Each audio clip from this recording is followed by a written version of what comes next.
ইংরেজি গ্রামারের বেসিক গুলো শেখার জন্য কিছু বই পাওয়া যায়, সেই বইগুলো আপনি দেখেন, সেই এক্সারসাইজ গুলো আপনি করেন।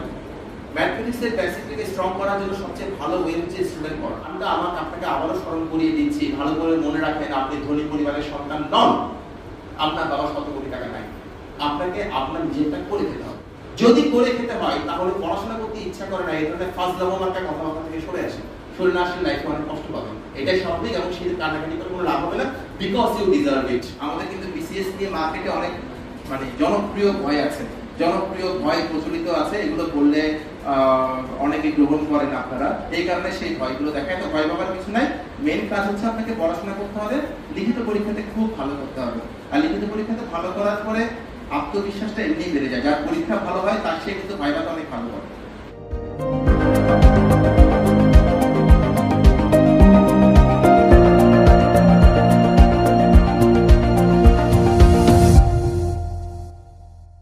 তো আজকের এই অনুষ্ঠানের জন্য আমি আশিস দাদাকে কৃতজ্ঞতা জানাচ্ছি। আশিস দাদা প্রিন্সিপাল মহোদয়, এবার আমি একটু আগে বলছিলাম উনি কিভাবে বয়স লুকায় আমি জানি না, উনি 14 ব্যাচের অফিসার। তো 14 ব্যাচের অফিসার থেকে বুড়া টুড়া হওয়ার কথা, আমি 2 দিন পরে বুড়া হয়ে যাবো, যদি বুড়া হয় না এখন আমার মাথায় ঢুকে নেয়। যাও এটা নিয়ে কথা বলতেছিলাম এবং ইটস এন আর্ট, যে hiding your age is an art. তো যাও ওনাকে ধন্যবাদ জানাচ্ছি এবং আসার পরে আমি খুব চমৎকার একটা আতিথ্যতা পেয়েছি, এটার জন্য আমি কলেজ কর্তৃপক্ষকে ধন্যবাদ জানাচ্ছি এবং আজকে এখানে কথা বলার সুযোগ দেওয়ার জন্য কলেজ কর্তৃপক্ষকে ধন্যবাদ জানাচ্ছি। আশিস দাকে স্পেশাল থ্যাঙ্কস, উনি আমার কলিগের হাজবেন্ড। অনেক আগে থেকে বলছিলেন যে একদিন এসে আপনি একটু আমার স্টুডেন্টদের সঙ্গে কথা বলেন, আমি বললাম হ্যাঁ হয়ে যাবে, সমস্যা নেই। তো হয়ে গেল এবং এটাই ময়মনসিংহে গত 6 মাসে আমার প্রথম কোনো ফোরামে দাঁড়িয়ে কথা বলা। তো আমি বলেছিলাম আশিস দাদাকে আজকে সেশনটা যদি একটু ইন্টারেক্টিভ করা যায় খুব ভালো হয়। আজকে এখানে অনেক সিনিয়র অফিসাররা বসে আছেন, আপনাদের শ্রদ্ধেয় শিক্ষকগণ বসে আছেন, তারা আমার অনেক সিনিয়র, অনেকে আছেন অনেক সিনিয়র, জুনিয়র 2-1 আছেন অবশ্য। আমি 30 ব্যাচের একজন কর্মচারী। তো এরপরে সেটা হলো আমাদের একটু ব্যর্থ হয়ে গেছে, আমাদের শিক্ষার্থীদের পক্ষ থেকে একটা ফুলের ব্যবস্থা আছে, এটা আসলে প্রিন্সিপালটা বলার পরে মানে এত দ্রুত হয়ে গেছে হয় না। আমাদের শিক্ষার্থীর পক্ষ থেকে একটু ফুল দিন, ফুল দিলে ভালোবাসা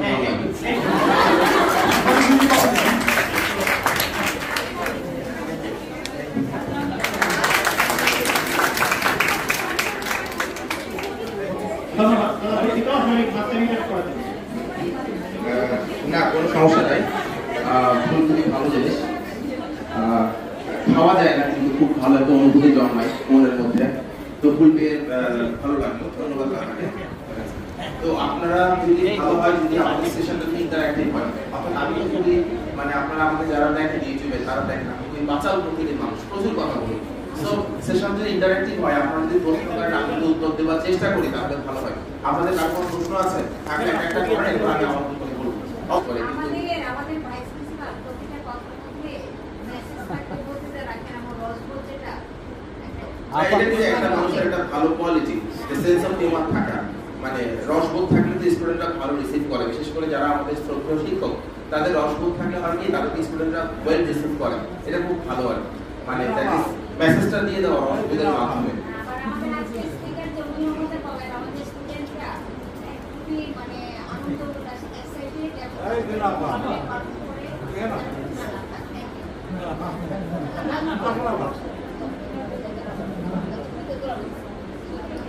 ম্যাডাম 14 বছর অফিসার আপনারা জানেন। তো উনি বলছেন আপনারা আমাকে দেখতে খুবই এক্সাইটেড, এটা কেন এক্সাইটেড আমি আসলে জানি না, কেউ যখন আমাকে আমার স্টুডেন্টের কথা বলছি। আচ্ছা, স্টুডেন্টদের কথা আমার স্টুডেন্টরা খুবই সবকিছুতেই স্বতঃস্ফূর্ত যেটা না ভালো। আমি এটাও শুনেছিলাম যে আশিস দাদা বলছিল যে দাদা আপনি রওনা দেন, আমি তো খুব কাছেই থাকি, টাউন হলে আমার বাসা, ওখানে অফিস। তো দাদা বলছিল যে আপনি রওনা দেন, আমাদের স্টুডেন্টরা আপনাকে দেখার জন্য অধীর আগ্রহে অপেক্ষা করতেছে। অধীর আগ্রহে মানুষ অপেক্ষা করে চিড়িয়াখানার প্রান্তকে দেখা। তো আপনাদের প্রশ্নগুলো মনে হয় আমরা প্রথমে নিই, কারণ আমি আপনাদের জন্য এসেছি। তো আপনাদের যদি কোনো প্রশ্ন থাকে সেই প্রশ্নগুলো নিয়ে প্রথমে কথা বলতে ভালো হয়, বলুন। আর যারা জানে না তাদের উদ্দেশ্যে বলি আমি 30 ব্যাচের আমার সিনিয়ররা আছেন, এখানে সিনিয়ররা আছেন। আপনার যদি কোনো প্রশ্ন থাকে বলেন, আপনাদের সামনে মাইক্রোফোন যাচ্ছে, যদি কোনো প্রশ্ন থাকে বলেন, আমরা সেশনটা ইন্টারঅ্যাক্টিভ করি, এটা ভালো হবে। সেমিনার কমিটি কনভেনার হিসেবে প্রথমে একটা প্রশ্ন রাখতে চাই, আমাদের শিক্ষার্থীরা পরে রাখবে। সেটা হলো যে প্রতি বছর আমরা জানি বাংলাদেশে 30 লক্ষ নতুন যারা উচ্চশিক্ষা গ্রহণ করে পেশাজীবী হিসাবে কর্মজগতে প্রবেশ করার জন্য বের উঠছে বিভিন্ন শিক্ষা প্রতিষ্ঠান থেকে। এখন এই যে শিক্ষা প্রতিষ্ঠান থেকে বের হচ্ছে, they don't know where is their job. তারা জানে না তাদের চাকরি কোথায়, তারা জানে না তাদের ভবিষ্যৎ কি। এখন অন্ধকারাচ্ছন্ন একটা সামনে একটা ভবিষ্যৎ তারা দেখতে পাচ্ছে আজকে যে যুব শক্তিটা বের হচ্ছে।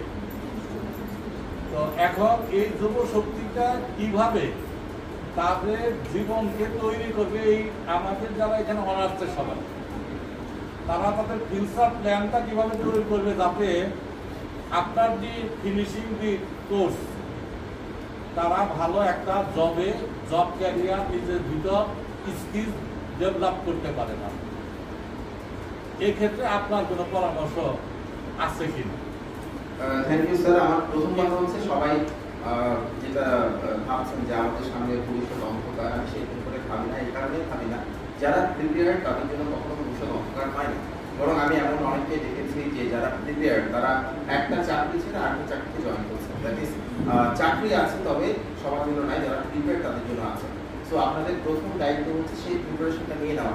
আপনাদের যারা এখানে যারা বসে আছেন শিক্ষকরা, তাদের সাথে কথা বলে জানতে পারবেন তারা অনেক চাকরি ছেড়ে এখানে এসেছেন, কথা বলে বুঝতে পারবেন। তো তারা যদি চাকরি ছেড়ে এখানে আসতে পারেন, দ্যাট ইজ চাকরি নাই, এটা আমি বলি কি করে।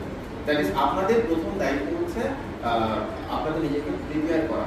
যদি প্রিপেয়ার করতে পারেন তাহলে কিন্তু চাকরি আছে, প্রথম কথা। দ্বিতীয় কথা হচ্ছে পাস করে শুধু চাকরি করতে হবে এই কনসেপ্ট থেকে বেরিয়ে আসুন। আপনারা বিজনেস করতে পারেন, আপনারা উদ্যোক্তা হতে পারেন। কারণ চাকরিতে না হয় কিছু আমি বলতে পারি যে না লিমিটেড কিছু সিট আছে, কিন্তু উদ্যোক্তা হবার ক্ষেত্রে কোনো লিমিটেড সিট নাই। সো আপনারা কেন সেই সুযোগটা গ্রহণ করছেন না? সো আপনারা শুধু চাকরি করবেন, উদ্যোক্তা হবেন না, এই ধারণা থেকে বেরিয়ে আসুন। কারণ আপনারা যদি সরকারি চাকরি করতে চান, সরকারি চাকরির সিটটা একেবারে লিমিটেড, কয়টা পোস্ট আছে, বেশি তো পোস্ট নাই, এবং সবাই সেটা চাকরিটা পাবেও না। এর পাশাপাশি বেসরকারি চাকরিগুলো রয়েছে যেগুলো খুব ভালো ভালো সুযোগ রয়েছে, সেখানে আপনারা চেষ্টা করবেন। উদ্যোক্তা হওয়ার মতো সুযোগ রয়েছে, সেখানে চেষ্টা করবেন। কেউ যদি রিসার্চ করার জন্য দেশের বাইরে যান হায়ার স্টাডির জন্য, সেটা চেষ্টা করবেন। সো শুধু সরকারি চাকরি করতে হবে এই ব্যাপারটা মাথা থেকে বের করে ফেলবেন। এই ব্যাপারটা মাথায় থাকলে আপনাদের ক্ষতি হবে, আপনারা একসময় হতাশ হয়ে পড়বেন, সেটা করবেন না স্যার। আমার মনে হয় আমি এইভাবে করেই ভাবি, আর বাকিটা মনে হয় আলোচনায় চলে আসবে। তো আপনাদের যদি কোনো প্রশ্ন থাকে আপনারা একটু করেন আমাদের। কলেজে পড়াশোনার পাশাপাশি এখন কি বিসিএস পরীক্ষার প্রস্তুতি নেওয়া ঠিক হবে? আপনি কোন ইয়ারে পড়েন? প্রথম কথা হচ্ছে আপনি কিন্তু ফার্স্ট ইয়ারে পড়েন, প্রথম কথা হচ্ছে আপনার বিসিএস নিয়ে পড়াশোনা করার দরকার নেই।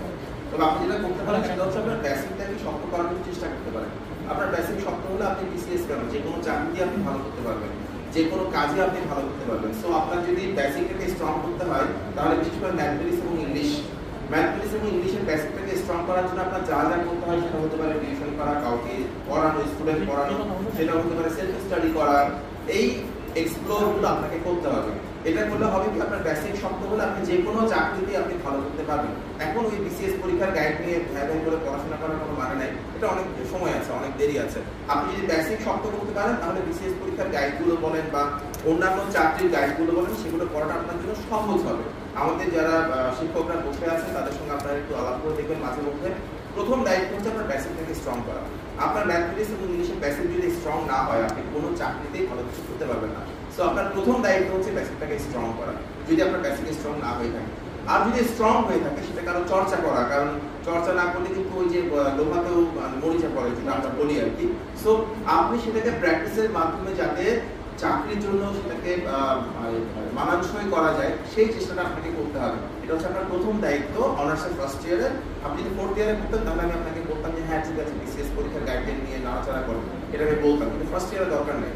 আর মানে বিসিএস মানে জীবনের বাইরে জীবন শেষ, এই ধরনের ফালতু কনসেপ্ট থেকে বেরিয়ে আসুন। আমি তো দেখছি মানে একটা মানুষ বেঁচে থাকার উদ্দেশ্য হচ্ছে বিসিএস ক্যাডার হবে, এটা কি ধরনের এইম লাইফ আমার মাথায় ঢোকে না আসলে।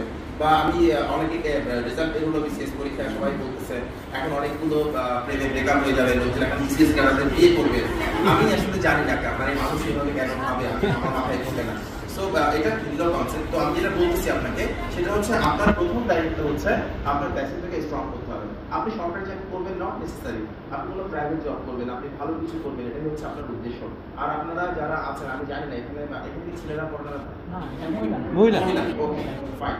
তো আপনাদের একটা ছোট্ট একটা টোটকা দিয়ে যায় আমি, সেটা হচ্ছে আপনারা অনুগ্রহ করে যারা বিয়ে করেন না এখনো, তারা হচ্ছে চাকরিতে ঢোকার আগে বিয়ে করবেন। এটা হচ্ছে আমার একটা রিকোয়েস্ট। কারণ চাকরিতে ঢোকার আগে বিয়ে করলে কি কি সমস্যা ফেস করতে হয় যারা সিনিয়র তাদের কাছ থেকে শুনে নিন। সো যতক্ষণ পর্যন্ত আপনার একটা নিজস্ব আইডেন্টিটি তৈরি না হবে, নিজস্ব একটা পরিচয় তৈরি না হবে, ততদিন পর্যন্ত বিয়ের পিড়িতে বসবে না। এটা হচ্ছে আমার একটা বড় ভাই হিসেবে রিকোয়েস্ট আপনাদের প্রতি এবং পরামর্শ, যেটাই বলেন না কেন। যদি করেন এটা সাফার করতে পারেন, সাফার করতেই হবে এটা বলছি না, আপনার হাজবেন্ড অনেক ভালো হতে পারে, আপনার শ্বশুরবাড়ির লোকজন অনেক ভালো হতে পারে, কোনো তো নাও হতে পারে। আর আমাদের সমাজে এখন পর্যন্ত যারা চাকরিজীবী মহিলা তাদেরকে শ্বশুরবাড়িতে যতটুকু রেসপেক্ট করা হয়, যারা চাকরি করে না আমাদের দেশে দুঃখজনকভাবে এখনো ভাত রান্না করাকে কোনো কাজ হিসেবে ধরা হয় না, এবং ঘর বাড়ি সাজানোকে কোনো কাজ হিসেবে ধরা হয় না, ঘর বাড়ি সামনে রাখাকে কোনো কাজ হিসেবে ধরা হয় না। তো এরকম একটা দেশে বাস করে যদি আপনি চাকরি না করে বিয়ে করে ফেলেন, তাহলে বেশিরভাগ সময়ে আপনার সেখানে নিগৃহীত, অপমানিত এবং আত্মসম্মান বোধ নষ্ট হওয়ার একটা আশঙ্কা থাকে। সো আমি আপনাদের বলবো চাকরি পাওয়ার আগে বিয়ে করবেন না, কারণ আপনি 30 বছর পার হয়ে গেলে বিয়ে করতে পারবেন, 30 বছর পার হয়ে গেলে চাকরি করতে পারবেন। তো এই ব্যাপারটা একটু মাথায় রাখেন। প্রতিষ্ঠিত হওয়ার আগে কোনোভাবে বিয়ে করবেন না। প্রেম করার অসুবিধা নাই, কিন্তু বিয়ে আর প্রেম কিন্তু দুটো জিনিস। আমি আপনার এখানে সবাই অনার্সে পড়াশোনা করেন, সবাই ম্যাচিউর। আমি বলি বিয়ে এবং প্রেম ভিন্ন জিনিস। আপনি প্রেম করতেছেন একজনের সাথে, বিয়ে করবেন আরেকজনকে বা তাকে বিয়ে করবেন, সেটা ভিন্ন ব্যাপার। বলতে পারেন আমার প্রেমিক খুব ভালো, সে খুব কেয়ারিং, হাবিজাবি ইত্যাদি ইত্যাদি। বিয়ের পরে ডিফারেন্ট স্টোরি দেখতে পারেন। যাদের অভিজ্ঞতা আছে জিজ্ঞেস করে দেখেন। আমার একটা বন্ধুর কথা বলি, 7 বছর প্রেম ছিল, 3 মাসের মাথায় ডিভোর্স হয়েছে। বিয়ের 3 মাস, হ্যাঁ সত্যি কথা, আমাদের সঙ্গে সিভিলে পড়াশোনা করতো। এখন যে যার সাথে প্রেম ছিল সে আমাদের বান্ধবী, সে সিভিলের টিচার, এই বেশি কিছু বলতে চাই না। তো তাদের 7 বছর প্রেম ছিল এবং ওদের বিয়ে 3 মাসের মাথায় ডিভোর্স হয়ে গেছে। ডিভোর্সের কারণ হিসেবে জিজ্ঞেস করলাম, বলে কি তাকে আমি চিনতে পারি না, তাকে আমি 7 বছরে চিনতে পারি না। ওই জন্য মানে মানুষকে চেনার একটাই ওয়ে, আমরা অনেকে সম্পর্কে অনেক কিছু বলি, কিন্তু আসলে মানুষকে চেনার একটাই ওয়ে তাকে বিয়ে করা। তাই এখন বিয়ে না করলে মানুষ চেনা সম্ভব না। আমি কেমন জানতে পারি আমার বন্ধু জিজ্ঞেস করতে হবে, আমি অনেক ভালো মনে হতে পারি, ভালো নাও নিতে পারি। তো বিয়ে করলে মানুষকে চেনা যায়, আর কোনোভাবে সম্ভব না। যেহেতু আপনার গণহারে বিয়ে করা সম্ভব না, বিয়ে করতে এরকম না, বাট অভিজ্ঞতা কিন্তু অনেক কিছু আজ করতে হয়। তো যারা অভিজ্ঞ তাদের পক্ষ থেকে আমি আপনাদের বলছি, বিয়ে করার আগে সরি এস্টাবলিশ হওয়ার আগে বিয়ে করবেন না। ধরা খাইতে পারেন, ধরা খাওয়ার একটা চান্স আছে। তো একটা সময় আমি একটা সুইসাইড কাউন্সেলিং করতাম এবং 76 জন আত্মহত্যা থেকে ফ্রি হয়ে গেছে। এখন আর করি না, অবশ্যই খুবই পেইনফুল একটা কাজ। তো আমি দেখেছি বেশিরভাগ যারা বিবাহিত মহিলা তারা বেশিরভাগ সময় কষ্ট পায় যাদের কোনো অবলম্বন নাই। সো আমি আপনাদের বলি, খুবই পোলাইটলি বলি যে অবলম্বন হওয়ার আগে বিয়ে করবেন না। কারণ আপনার স্বামী রত্ন কেমন, আসলে রত্ন নাকি অন্য কিছু আপনি তো জানেন না। সো এখন আপনার স্বামীটি ভালো হবে এটা বলাটা খুব টাফ। তবে যদি আপনার ভাগ্য ভালো থাকে, যেমন আমার ওয়াইফ কিন্তু কর্মজীবী না, কিন্তু আমি জানি না সে আমাকে কতটা ভালো মনে করে, আমি জানি ভালো মনে করার কথা, বউরা স্বামীকে ভালো মনে করে না। তো এখন ওই রিস্কটা নেওয়ার দরকার নাই। দ্যাট ইজ আপনি কর্মজীবী হওয়ার আগেই আপনি বিবাহিত হওয়ার দরকার নেই, আমি এটাই মনে করি। ইন জেনারেল এটা হচ্ছে তো আমি যতগুলো মেয়েকে দুঃখ পেতে দেখেছি, বেশিরভাগ মেয়েরই কোনো অবলম্বন ছিল না। যাদের অবলম্বন ছিল তারা তোমরা দুঃখ পায় না, তারা মেনে নিয়েছে যে হ্যাঁ একটা মানুষ তার সঙ্গে থাকতে চায় না, একটা মানুষ অনেকদিন তার সঙ্গে ছিল, এটা কোনো বিষয় না, কিন্তু এখন সে থাকতে চায় না, এখন সে অন্য কারোর সঙ্গে থাকতে চায়। এখন জোর করে তো কাউকে পাশে রাখা যায় না, বা জোর করে রাখলেও যে পরিমাণ কষ্ট পেতে হয় সেই পরিমাণ কষ্ট দিনের পর দিন সহ্য করার কোনো মানে হয় না। আপনার লাইফটা এখন পড়ে আছে, বাকি লাইফটা আপনি আপনার মতো করে কাটান, ভালোভাবে কাটান, এটাই তো আমাদের চাওয়া। সো আপনাদের আবারও বলছি, আপনারা আগে যোগ্য হন, এরপরে বিয়ে করার চিন্তা ভাবনা করুন, আমি এটাই বলবো। আর কোনো প্রশ্ন প্রশ্ন কারো আর কোনো প্রশ্ন আছে? আমাকে ফুল দিলেন যিনি, উনি একটু প্রশ্ন করতে যাচ্ছেন বোধহয়।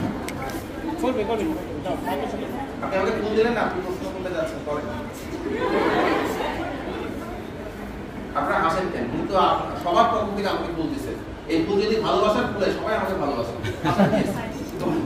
আসসালামু আলাইকুম স্যার। ওয়ালাইকুম আসসালাম। আমি ফার্স্ট ইয়ার থেকে ফার্স্ট সেমিস্টার থেকে সাইন বলছিলাম। স্যার আপনি শুরু থেকে কিভাবে ক্যারিয়ারটা শুরু করতে? আচ্ছা, বুঝতে পারছি। শূন্য থেকে শুরু করার, আপনি ফার্স্ট ইয়ার, এখনো আপনি অনেক ছোট মানুষ। তো আমি যেটা ওনাকে বললাম সেটাই হচ্ছে আপনার প্রতি আমার পরামর্শ, ধরেন আপনি ইংলিশে দুর্বল, এখন আপনি ইংলিশে সবল হতে হলে আপনাকে কিছু আপনাকে এমন কিছু করতে হবে যেটা ডিসেন্ট। ধরেন আপনি হ্যারি পটার পড়া শুরু করলেন, কথা বলতেছি, তো হ্যারি পটার পড়াটা সোজা, আপনারা যারা হ্যারি পটার পড়ছেন তারা জানেন হ্যারি পটারের শব্দগুলো খুব সোজা, বাক্যগুলো খুব সোজা। এটা করলে যেটা হবে, একটা বাক্যের যেটা গঠন, একটা শব্দের যেটা গঠন, ইংরেজি ভাষা কিভাবে ফ্লো করে এটা আপনার মাথায় ঢুকে যাবে। সো আপনারা এই ধরনের হ্যারি পটার বুঝতে পারেন, যেমন আমরা সবাই 3 ইডিয়টস দেখেছি, 3 ইডিয়টস দেখলে এমন কিন্তু নাই বোঝে তেমন একটা। তো 3 ইডিয়টস যেই উপন্যাস থেকে বানানো হয়েছে সেটার নাম হচ্ছে 5.1, চেতন ভাগতের লেখা। আপনারা 5.1 পড়েন, তো এই ধরনের সহজ উপন্যাসগুলো দিয়ে শুরু করতে পারেন। শুরু করলে হবে কি, আপনি এই ধরনের সহজ গল্পের বইগুলো শুরু করেন, আস্তে আস্তে আপনার ইংলিশের প্রতি একটা ভালোবাসা তৈরি হবে। ইংরেজি গ্রামারের বেসিক গুলো শেখার জন্য কিছু বই পাওয়া যায়, সেই বইগুলো আপনি দেখেন, সেই এক্সারসাইজ গুলো আপনি করেন। ম্যাথমেটিক্সের বেসিকটাকে স্ট্রং করার জন্য সবচেয়ে ভালো ওয়ে হচ্ছে স্টুডেন্ট পড়া। কেননা একটা কথা বলে যে kings and teachers can do no wrong, অর্থাৎ রাজা এবং শিক্ষক কখনো ভুল করতে পারে না। আপনি যখন স্টুডেন্ট পড়াবেন তখন স্টুডেন্টকে সামনে গিয়ে আমি পারি না এটা বলাটা কিন্তু খুবই মানে অস্বস্তিকর হয়। কি আমি দেখছি, আমি স্টুডেন্ট পড়াইছি, বহু বছর স্টুডেন্ট পড়াইছি, আমি চাকরিতে আসার আগে আমি শিক্ষক ছিলাম। তো আমি দেখছি স্টুডেন্টদের সামনে যখন বলি যে এটা আমি পারি না বা কালকে তোমাদের বলবো, ওই স্পার্টারগুলো কি মুসকি হাসে, ওরা বলতে ছাত্র পারে না, ছাত্র পারে না। এখন যারা শিক্ষক তাদের এই অভিজ্ঞতা আমার হয়েছে, আমার হয়েছে। তো আমি তখন এই চ্যালেঞ্জটা নিজের মধ্যে গ্রহণ করতাম যে আমি ক্লাসে আটকে না যাই। তো ক্লাসে আটকে না যাওয়ার একটা ওয়ে হচ্ছে কি নিজে পড়াশোনা করা। আপনি যখন একটা স্টুডেন্ট পড়াবেন, ম্যাথমেটিক্সে যখন টিউশন দিবেন, তখন আপনার নিজেকে সেটা খুব ভালো করে করতে হবে। আলটিমেটলি আপনার বেসিকটাকে শক্ত করতে পারবেন না, এই কাজটা করতে পারেন। আমি টিউশন করাটাকে খুব ভালোভাবে দেখি, এবং যারা টিউশন করে তাদের বেসিক কিন্তু তাদের বন্ধুদের চাইতে অনেক ভালো হয়। আপনারা টিউশন করতে পারেন। আর যদি একান্ত ইচ্ছে হয় তাহলে বিভিন্ন চাকরির পরীক্ষার যে গাইড বইগুলো পাওয়া যায় সেগুলো একটু উল্টে পাল্টে দেখতে পারেন। তবে একই সঙ্গে আপনার অনার্সের রেজাল্টটা যেন ভালো হয় সেই চেষ্টাটা করে যাবেন। এর কারণটা হচ্ছে, যদি আপনার অনার্সে ফার্স্ট ক্লাস না থাকে তাহলে আপনি অনেক জায়গাতে অ্যাপ্লাই করতে পারবেন না। অনেকগুলো জায়গাতে মিনিমাম 3 লাগে। তো 3 এর নিচে যদি আপনার রেজাল্ট চলে যায় আপনি সেটা অ্যাপ্লাই করতে পারবেন না। সো অনার্সের রেজাল্টটা যেন মিনিমাম ফার্স্ট ক্লাস থাকে। এটার পাশাপাশি আপনি আপনার বেসিক শক্ত করেন, আপনি একটু বিভিন্ন চাকরির পরীক্ষার জন্য পড়াশোনা করেন, ইটস আপ টু ইউ। কিন্তু আপনার যেটা একাডেমিক পড়াশোনা সেটা যেন ঠিক থাকে, যাতে আপনার রেজাল্টটা ফার্স্ট ক্লাসের নিচে না আসে, সেটা একটু মাথায় রাখবেন। এটাই আমার মনে হয়। Thank you. আপনি নমস্কার স্যার, আমি বলছি শ্রাবণী সেনদৃষ্টি, সেকেন্ড সেমিস্টার থেকে বলছি। আমরা দীর্ঘ 2 বছর আমরা পড়ালেখা থেকে অনেকটা পিছিয়ে ছিলাম। তো এই ক্ষেত্রে আমাদের অনেকেরই পড়ালেখার প্রতি মনোযোগটা আগের মতো নেই, চলে গেছে। তো আমরা পুনরায় আবার কিভাবে মনোযোগী হতে পারবো? আচ্ছা শুনেন, মানে ব্যাপারটা হচ্ছে বউ থেকে 2 বছর দূরে থাকলে তো বইয়ের প্রতি টান থাকে না, আর পড়াশোনা তো বিরক্তি করছে, পড়াশোনার প্রতি টান থাকে কোথেকে, এটা স্বাভাবিক। দেখেন আপনি যেটা বললেন যে 2 বছর আপনি পড়াশোনা থেকে পিছিয়ে ছিলেন, দূরে ছিলেন, এটা কিন্তু আপনি বসেন, এটা কিন্তু আপনার কোনো দোষ না। এটা হচ্ছে একটা বৈশ্বিক মহামারী করোনা। সেই করোনার জন্য আমাদের সবারই জীবনটা একটু এলোমেলো হয়ে গেছে। সেখানে তো আপনার জীবন যেমন এলোমেলো হয়েছে, আপনার যে বন্ধুটা বইতে পড়াশোনা করে তারও কিন্তু জীবন এলোমেলো হয়েছে, আপনার যে বন্ধুটা মেডিকেলে পড়াশোনা করে তারও কিন্তু জীবন এলোমেলো হয়েছে। সো যে কষ্টটা সবার, সেটা আসলে কোনো কষ্ট না, সেটা হচ্ছে পরিস্থিতি, সেটা হচ্ছে বাস্তবতা। কষ্ট এবং পরিস্থিতির মধ্যে একটু পার্থক্য আছে। যে কষ্টটা আপনার ব্যক্তিগত সেটাই হচ্ছে কষ্ট, এটা তো কোনো কষ্ট না, এটা হচ্ছে পরিস্থিতি, বাস্তবতা। এটা নিয়ে প্রথম কথা ভাবার দরকার নেই। দ্বিতীয় কথা, পড়াশোনার প্রতি টান থাকবে, এটা আপনি ভাবেন কি করে? পড়াশোনার প্রতি টান থাকবে না, এটাই স্বাভাবিক। পড়াশোনা কোনো ভালো জিনিস না। মানে আমার কাছে মনে হয় যাদের পড়াশোনা করতে ইচ্ছা করে ওরা মানসিকভাবে অসুস্থ, পড়াশোনা করতে ইচ্ছা করবে না, এটাই স্বাভাবিক। এখন কথা হচ্ছে পড়াশোনা না করলে আসলে কি হবে? কোনো কিছু হবে না, আপনার রেজাল্টটা খারাপ করবে না। আর চাকরি বাকরির ক্ষেত্রে কি চাকরি বাকরি পাবেন না। যদি চাকরি বাকরি না পেয়ে যদি কোনো সমস্যা না হয় তাহলে পড়াশোনা করার কোনো দরকার নাই। আর যদি এমন হয় একাডেমিক রেজাল্ট খারাপ হলো, আপনার কোনো অসুবিধা হচ্ছে না, তাহলে পড়াশোনা করার কোনো দরকার নাই। যেমন আমার অনেক ছোট ভাই বোন আছে, পরিচিত আছে, যারা হচ্ছে একদম মানে শিল্পপতির সন্তান। আমি বুঝি না তাদের পড়াশোনা করার না করতে ইচ্ছা করলে কোনো অসুবিধা নাই। আপনার বাপের যদি 100 কোটি টাকা থাকে, আপনার যদি পড়াশোনা করতে ইচ্ছা করে তা সেটাই তো বেশি, পড়াশোনা করতে ইচ্ছা করবে কেন? এখন আপনার যদি সে অবস্থা না থাকে তাহলে আপনাকে পড়াশোনা করতে হবে। পড়াশোনা করার একটা টেকনিক আছে, টেকনিকটা বলি। আমাদের অনেকেরই প্রিয় লেখক হচ্ছে হুমায়ুন আহমেদ। এখন হুমায়ুন আহমেদের যে পরিমাণ সৃষ্টি, এই পরিমাণ সৃষ্টি করা তো দূরে থাক, ওই পরিমাণ লেখা আপনি টাইপ করে দেখেন তো কতক্ষণ লাগে? আপনি দেখে দেখে টাইপ করেন, এত সোজা না, খুব কঠিন, খুব কঠিন। আমি এই জন্য যারা লিখতে পারেন তাদেরকে আমি খুব শ্রদ্ধা করি, খুব বেশি শ্রদ্ধা করি। মানে তাদের যে সৃষ্টি সেটা টাইপ করাটাই তো অনেক কঠিন। আমি সেটা ব্রেন থেকে বের করে লিখবো, এটা খুব টাফ একটা কাজ। এখন হুমায়ুন আহমেদ এই পরিমাণ সৃষ্টি করে গেছেন, আপনাদের কি মনে হয় উনি অনুপ্রাণিত হয়ে লিখতেন? No, it's a habit. আপনি যে কাজটা করেন না কেন সেটা হচ্ছে একটা হ্যাবিট। এই যে আমরা যারা পড়াশোনা করি কিংবা করি না, যারা ওয়েট করি যে কখন আমরা মোটিভেটেড হব তখন আমরা পড়াশোনা করবো, আপনাদের জানাই রাখি মোটিভেশন একটা ভুয়া জিনিস। মোটিভেশনের আসলে কোনো মানে মোটিভেশন পেলে আমি কাজ করবো না হলে কাজ করবো না, এটা যদি পৃথিবীর মানুষ মানতো তাহলে পৃথিবীর কেউ কোনো কাজ করতে পারতো না। এই দস্তয়েভস্কি যখন এত অর্থ কষ্টে ছিলেন, খাবার মতো ইয়ে নাই, পয়সা নাই, ঘরে কোনো খাবার নাই, এই অবস্থায় উনি লিখেছেন। কেন লিখেছেন? It's a habit, it's a habit. আমি আপনাদের বলি, আপনাদের পড়াশোনা করতে ইচ্ছা করুক বা না করুক, অনুগ্রহ করে কোনো মোটিভেশনের জন্য ওয়েট করবেন না। মোটিভেশনাল স্পিকারদের আমি একটা পছন্দ করি না, কারণ যেটা না সেটা বলি। তো এখন এটা আপনারা যদি মোটিভেটেড হওয়ার জন্য ইউটিউবে সেশন শুনেন ইত্যাদি ইত্যাদি, যতক্ষণ শুনেন ততক্ষণ মনে হবে দুনিয়া উল্টাই ফেলবো, করে সব শোনাই ফেলবো, এরপর মোটিভেশন শেষ, আপনি ঘুমাচ্ছেন, এরকমই হয়।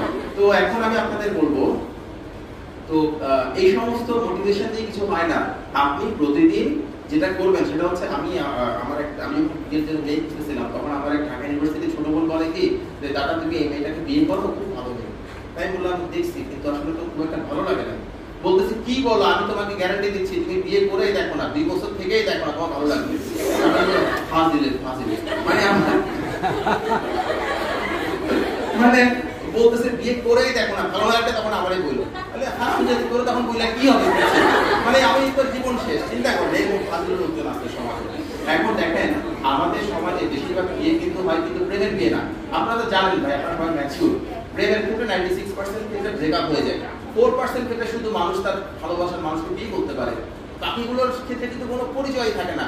থাকতে থাকতে একসময় কিন্তু একটা মায়া তৈরি হয়ে যায়। ভালোবাসা তৈরি হয় কিনা এটা নিয়ে ডিবেট আছে, কিন্তু এটা শিওর মায়া তৈরি হয়ে যায়। সেই ব্যথা পেলে কিন্তু কষ্ট লাগে, এই ধরনের একটা মায়া তৈরি হয়ে যায়। আচ্ছা, তো এখন অর্থাৎ এই যে মায়াটা তৈরি হয় এটার আসলে সোর্সটা কি? এটার সোর্স হচ্ছে হ্যাবিট। আপনি তার সঙ্গে থাকছেন, তাকে দেখছেন, তাকে সহ্য না হলেও দেখছেন, প্রতিদিন দেখতে দেখতে 1 বছর 2 বছর একসময় মায়া তৈরি হয়ে যায়, এবং এই মায়া থেকে মানুষ শেষ পর্যন্ত পাশাপাশি থাকে। মানুষ শেষ পর্যন্ত পাশাপাশি থাকে কিন্তু ভালোবাসা থেকে না, মায়া থেকে। এখন ওই যে বললাম, আপনি যদি পড়াশোনা করতে ইচ্ছা না করে, আমি আপনাকে আমার ব্যক্তিগত অভিজ্ঞতাটা বলি, আপনি বই নিয়ে টেবিলে বসে থাকেন, করতে ইচ্ছা করবে না, ফেসবুকিং করতে ইচ্ছা করে, ফেসবুক তো একটা ম্যাজিক বক্স, ফেসবুকিং না করলে বেশি থেকে লাভ কি ওরকম আর কি। এখন ফেসবুকিং করতে ইচ্ছা করবে, মুভি দেখতে ইচ্ছা করবে, বন্ধুর সাথে কথা বলতে ইচ্ছা করবে, আপনি নিজেকে টেবিলে বসায় রাখেন। আপনি নিজেকে টেবিলে 3 ঘন্টা 4 ঘন্টা বসায় রাখেন, পড়ার দরকার নাই, পড়ার অভিনয় করেন। এইভাবে দিনের পর দিন, বেশি না মাত্র গুনে গুনে 14 দিন এই অভিনয়টা করে দেখেন। একটা সময় আপনি পড়তে শুরু করবেন, এবং পড়তে শুরু করার যেই দিন আপনি পড়তে শুরু করলেন সেই দিন থেকে আপনার জার্নি স্টার্ট হবে। সেই দিন থেকে আপনি পরবর্তীতে আপনার পিছনে ফিরে তাকাতে হবে না। It will be your habit, এটা আপনার হ্যাবিটে পরিণত হবে। আপনি প্রথম দিন পড়াশোনা করলেন আধা ঘন্টা, পরের দিন পড়াশোনা করলেন 40 মিনিট, তারপরের দিন 50 মিনিট, এইভাবে করে করে আপনি একদিন 5-6 ঘন্টা পড়াশোনা করবেন, কারণ এটা আপনার হ্যাবিট হয়ে গেছে। ভালো লাগুক বা না লাগুক, অনুগ্রহ করে টেবিল থেকে উঠবেন না। যাই মনে আসুক না কেন নিজেকে টেবিলে আটকে রাখেন। যদি নিজেকে টেবিলে আটকে রাখতে পারেন তাহলে আপনার কোনো মোটিভেশনের দরকার হবে না। আপনি এটাকে হ্যাবিট তৈরি করেন, আপনার পড়াশোনাটা অটোমেটিক্যালি সেট হয়ে যাবে। আমি তো আপনাকে আবারও স্মরণ করিয়ে দিচ্ছি, ভালো করে মনে রাখেন, আপনি ধনী পরিবারের সন্তান নন, আপনার বাবা 100 কোটি টাকা নাই। আপনাকে আপনার নিজেরটা করে খেতে হবে। যদি করে খেতে হয় তাহলে পড়াশোনা করতে ইচ্ছা করে না, এই ধরনের ফাজলামো একটা কথাবার্তা থেকে সরে আসেন। সরে না আসলে লাইফে অনেক কষ্ট পাবেন, এটাই স্বাভাবিক, এবং সেটা কান্নাকাটি করে কোনো লাভ হবে না, because you deserve it. Clear কথাটা? Thank you. তো আপনাদের পরের প্রশ্নটা করতে পারেন। আর হ্যাঁ বলি, আমি একটু কথাবার্তা, আমার কথাবার্তাগুলো একটু কটু, আমি সরি। না আই নট সরি, কারণ এগুলো আপনার কাজে লাগবে। তো আমার কথাবার্তা বলার স্টাইলটা একটু স্ট্রেট, অনেকে আমাকে পছন্দ করেন এবং আমাকে পছন্দ করেন, এটাই আমাকে বেশি যায়। যাই হোক, পরের প্রশ্নটা করেন। আসসালামু আলাইকুম, আমি নুসরাত জাহান, দ্বিতীয় বর্ষ সেমিস্টার। বাংলাদেশ ও আন্তর্জাতিক বিষয়ে স্যার কথা বলতেছেন, আমরা কিভাবে সমাজে এতগুলো সিলেবাস? হ্যাঁ ভালো প্রশ্ন। আমি তো আমার হচ্ছে টপার। হ্যাঁ, তো এখন আমি প্রথমে যে ঝামেলাটা করছি সেটা হচ্ছে আমি প্রচুর টিউশনি করছি, আমার কোচিং সেন্টার ছিল, যার ফলে বাংলা, ইংরেজি, অঙ্ক, বিজ্ঞান এগুলো আমার জন্য পাঠা ছিল। মানে উইদাউট এনি প্রিপারেশন পরীক্ষা দিতে বসলে আমি দেখা যাচ্ছে ফুল মার্কস পাবো বা কাছাকাছি মার্কস পাবো, 100 কাছাকাছি, এরকম একটা ব্যাপার ছিল। আর ওইদিকে ইন্টারন্যাশনাল অ্যাফেয়ার্স, বাংলাদেশ অ্যাফেয়ার্স আর হচ্ছে ডাব্বা। ডাব্বা কিছুই পারি না। আমাকে জিজ্ঞেস করছিল যে ভারতের পররাষ্ট্রমন্ত্রীর নাম কি, ওখানে বিদেশ মন্ত্রী বলে, বিদেশ মন্ত্রীর নাম কি, আমি সেটাও পারি না, আমি কিছুই পারি না, ওরকম একটা বিষয় ছিল। তো আমি ভাবলাম, যখন আমি দেখলাম যে আমি যখন কোচিং এ ভর্তি হয়েছি, তখন আমি দেখি কি যে সবাই বাংলাদেশ অ্যাফেয়ার্স, ইন্টারন্যাশনাল অ্যাফেয়ার্স এ পিএইচডি করে ফেলছে, আজকের বিশ্ব, কালকের বিশ্ব, পরশুর বিশ্ব পড়ে শেষ, আর আমি কিছুই পারি না। আমি কি করবো? আমি পড়াশোনা করছি ইঞ্জিনিয়ারিং, আমার তো ওইটা করতে হয় না। আর আমি ওটা করতে হয় নাই কথা না, আমার এই বিষয়ে কোনো আগ্রহ নাই। আমার একটা বদভূষে পেপার করবে, আমি কিন্তু পত্রিকা করি না। আমার অফিসে গিয়ে যদি কেউ কখনো যান, আমার অফিস আছে টাউন হলের একটু সামনে, নজরুল কলেজের অপোজিটে। আপনারা আমার টেবিলে ইন্টারেস্টিংলি কোনো পেপার দেখবেন না, অনেক বই দেখবেন কিন্তু পেপার দেখবেন না, পেপার পড়তে আমার ভালো লাগে না। তো আমি তখন পেপার পড়তাম না। পরে ভাবলাম যে আমি একটা জিনিস পারি না, এটা কোনো সমস্যা না, কিন্তু ওই জিনিসটা পারার যদি আমার দরকার হয়, সেটা হচ্ছে সমস্যা যদি আমি সেটা না পারি। আপনি একটা জিনিস পারেন না, অসুবিধা নাই, কিন্তু ওটা না পেরে লাইফটা কাটিয়ে দিতে পারলে কোনো সমস্যা নাই। কিন্তু যদি সেটা এমন হয় যে ওটা না পেরে আপনি লাইফটা কাটাতে পারতেছেন না, তখন আপনাকে সেটা পারতেই হবে। আমার সেই অনুভূতিটা কাজ করবে। তখন আমি চিন্তা করলাম, ঠিক আছে, বিসিএস পরীক্ষায় তো ইন্টারন্যাশনাল অ্যাফেয়ার্স, বাংলাদেশ অ্যাফেয়ার্স লাগে, কি কি লাগে আমি দেখলাম। লোকজন পড়ে পড়ে ফাটে দিতেছে, মানে অমুক দেশের মুদ্রা, রাজধানী। একটা মজা করে ফেসবুকে সবাই বলে ইউগান্ডার রাজধানীর নাম কি, এটা বিসিএস পরীক্ষা, এটা না জানলে বিসিএস পরীক্ষায় কোয়ালিফাই করা সম্ভব না। আচ্ছা আপনারা বলেন তো, ইউগান্ডার রাজধানীর নাম কি? জীবনে পরীক্ষায় আসছে? এটা হচ্ছে, এটা যারা বলে তারা ফাজিল, তারা আসলে একটা চাকরির পরীক্ষা দিতে চায় না, কোনো সমস্যা নাই, কিন্তু এটা নিয়ে মশকরা করার তো কোনো কিছু নাই। এটা একটা মানুষের রিজিক, তাকে বুঝতে হবে, ইউ হ্যাভ টু বুঝতে হবে যেটা আমার রিজিক। এটা নিয়ে ফাজলাম করার কোনো কিছু নাই। আপনি এটা নিয়ে ফাজলাম করতে পারেন না, আপনি এটা নিয়ে মকারি করতে পারেন না। আমি আপনার চাকরি নিয়ে মকারি করতেছি না, আমি আপনার জীবিকা নিয়ে মকারি করতেছি না, আপনি আমার চাকরি নিয়ে মকারি করতে পারেন না। আমার এটা কষ্ট লাগে, কারণ এটা দিয়ে আমি খাই, আমার সন্তানকে খাওয়াই, আমার পরিবারকে খাওয়াই।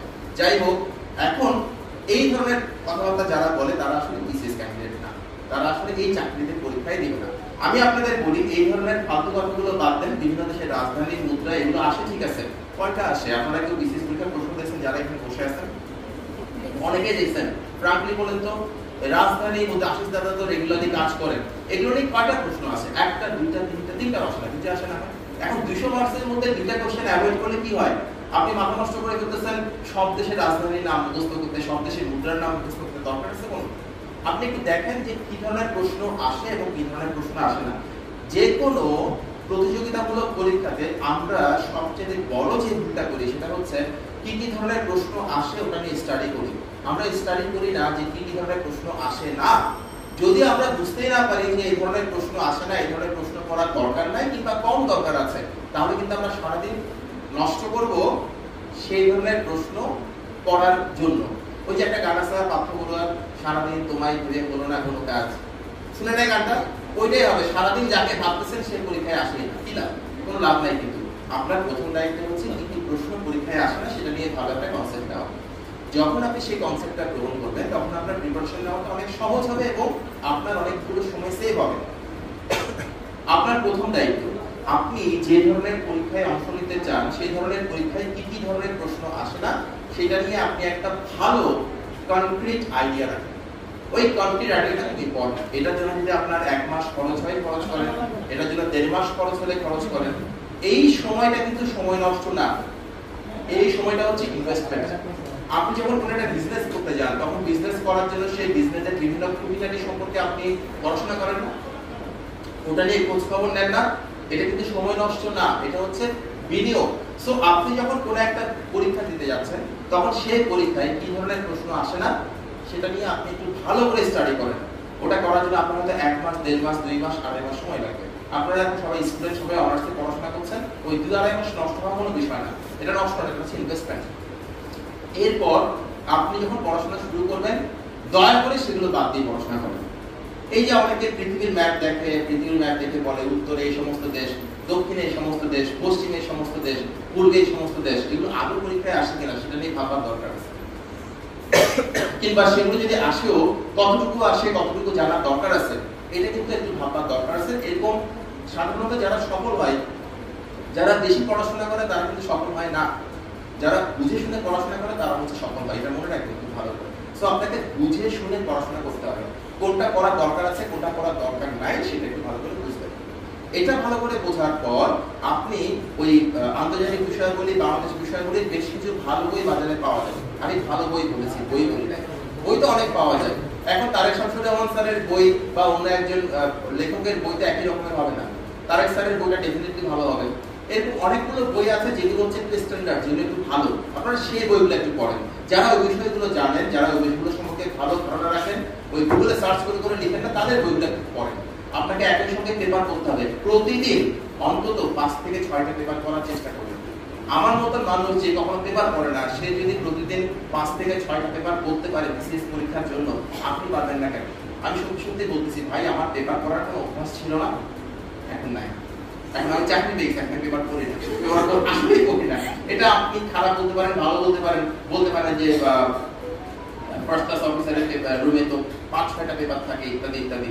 হ্যাঁ থাকতো, আমি আসার পরে বলছি পেপারগুলো আপনারা বই না, আমার পড়া তো আমি পড়ি না, এটা আমার একটা হ্যাবিট, আমি পড়লে বই পড়ি অনেকগুলো, কিন্তু পেপার পড়ি না, আমার ভালো লাগে না। সেই আমি যদি প্রতিদিন 5 থেকে 6টা পেপার পড়ার জন্য 3-4 ঘন্টা নষ্ট করতে পারি, নষ্ট করবো না, ইনভেস্ট করতে পারি, আপনি পারবেন না কেন?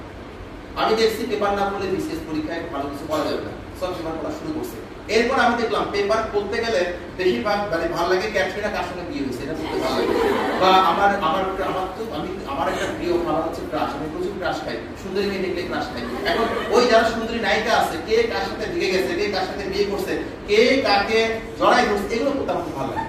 এখন আমি পরে দেখলাম আচ্ছা এগুলো পড়ে 2-3 ঘন্টা চলে যায়, ভালোই লাগে, মনে হয় অনেক জ্ঞান অর্জন করে ফেলছি, আসলে কাজের কাজ কিছু তো হচ্ছে না। পরে আমি দেখলাম, আমি নিজেকে বললাম সুশান্ত ধরা খাওয়ার সময় শান্তি করে, তোর এখন লাইফ কিছু নাই, তোর অবস্থা খুব খারাপ, তুই যদি এখন ক্যাটরিনার পিছনে লেগে থাকিস, তোর প্রাক্তন ঐশ্বরিয়ার পিছনে লেগে থাকিস, তাহলে তো হবে না। ঐশ্বরিয়া কিন্তু আমার প্রাক্তন।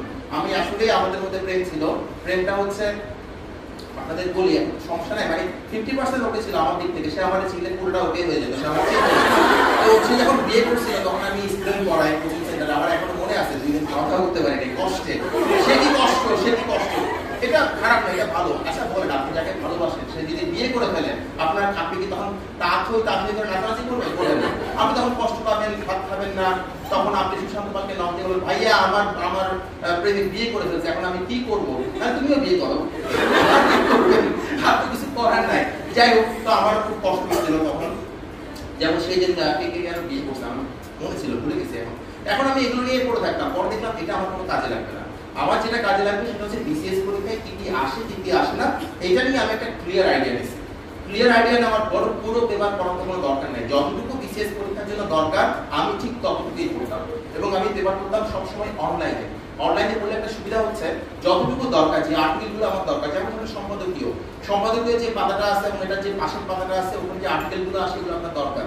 এরপরে বিশ্ব রাজনীতির যে বা বিশ্ব পরিস্থিতির যে পাতাটা আছে, সেখানে অনেক কিছু আপনার দরকার, সবকিছু দরকার নেই।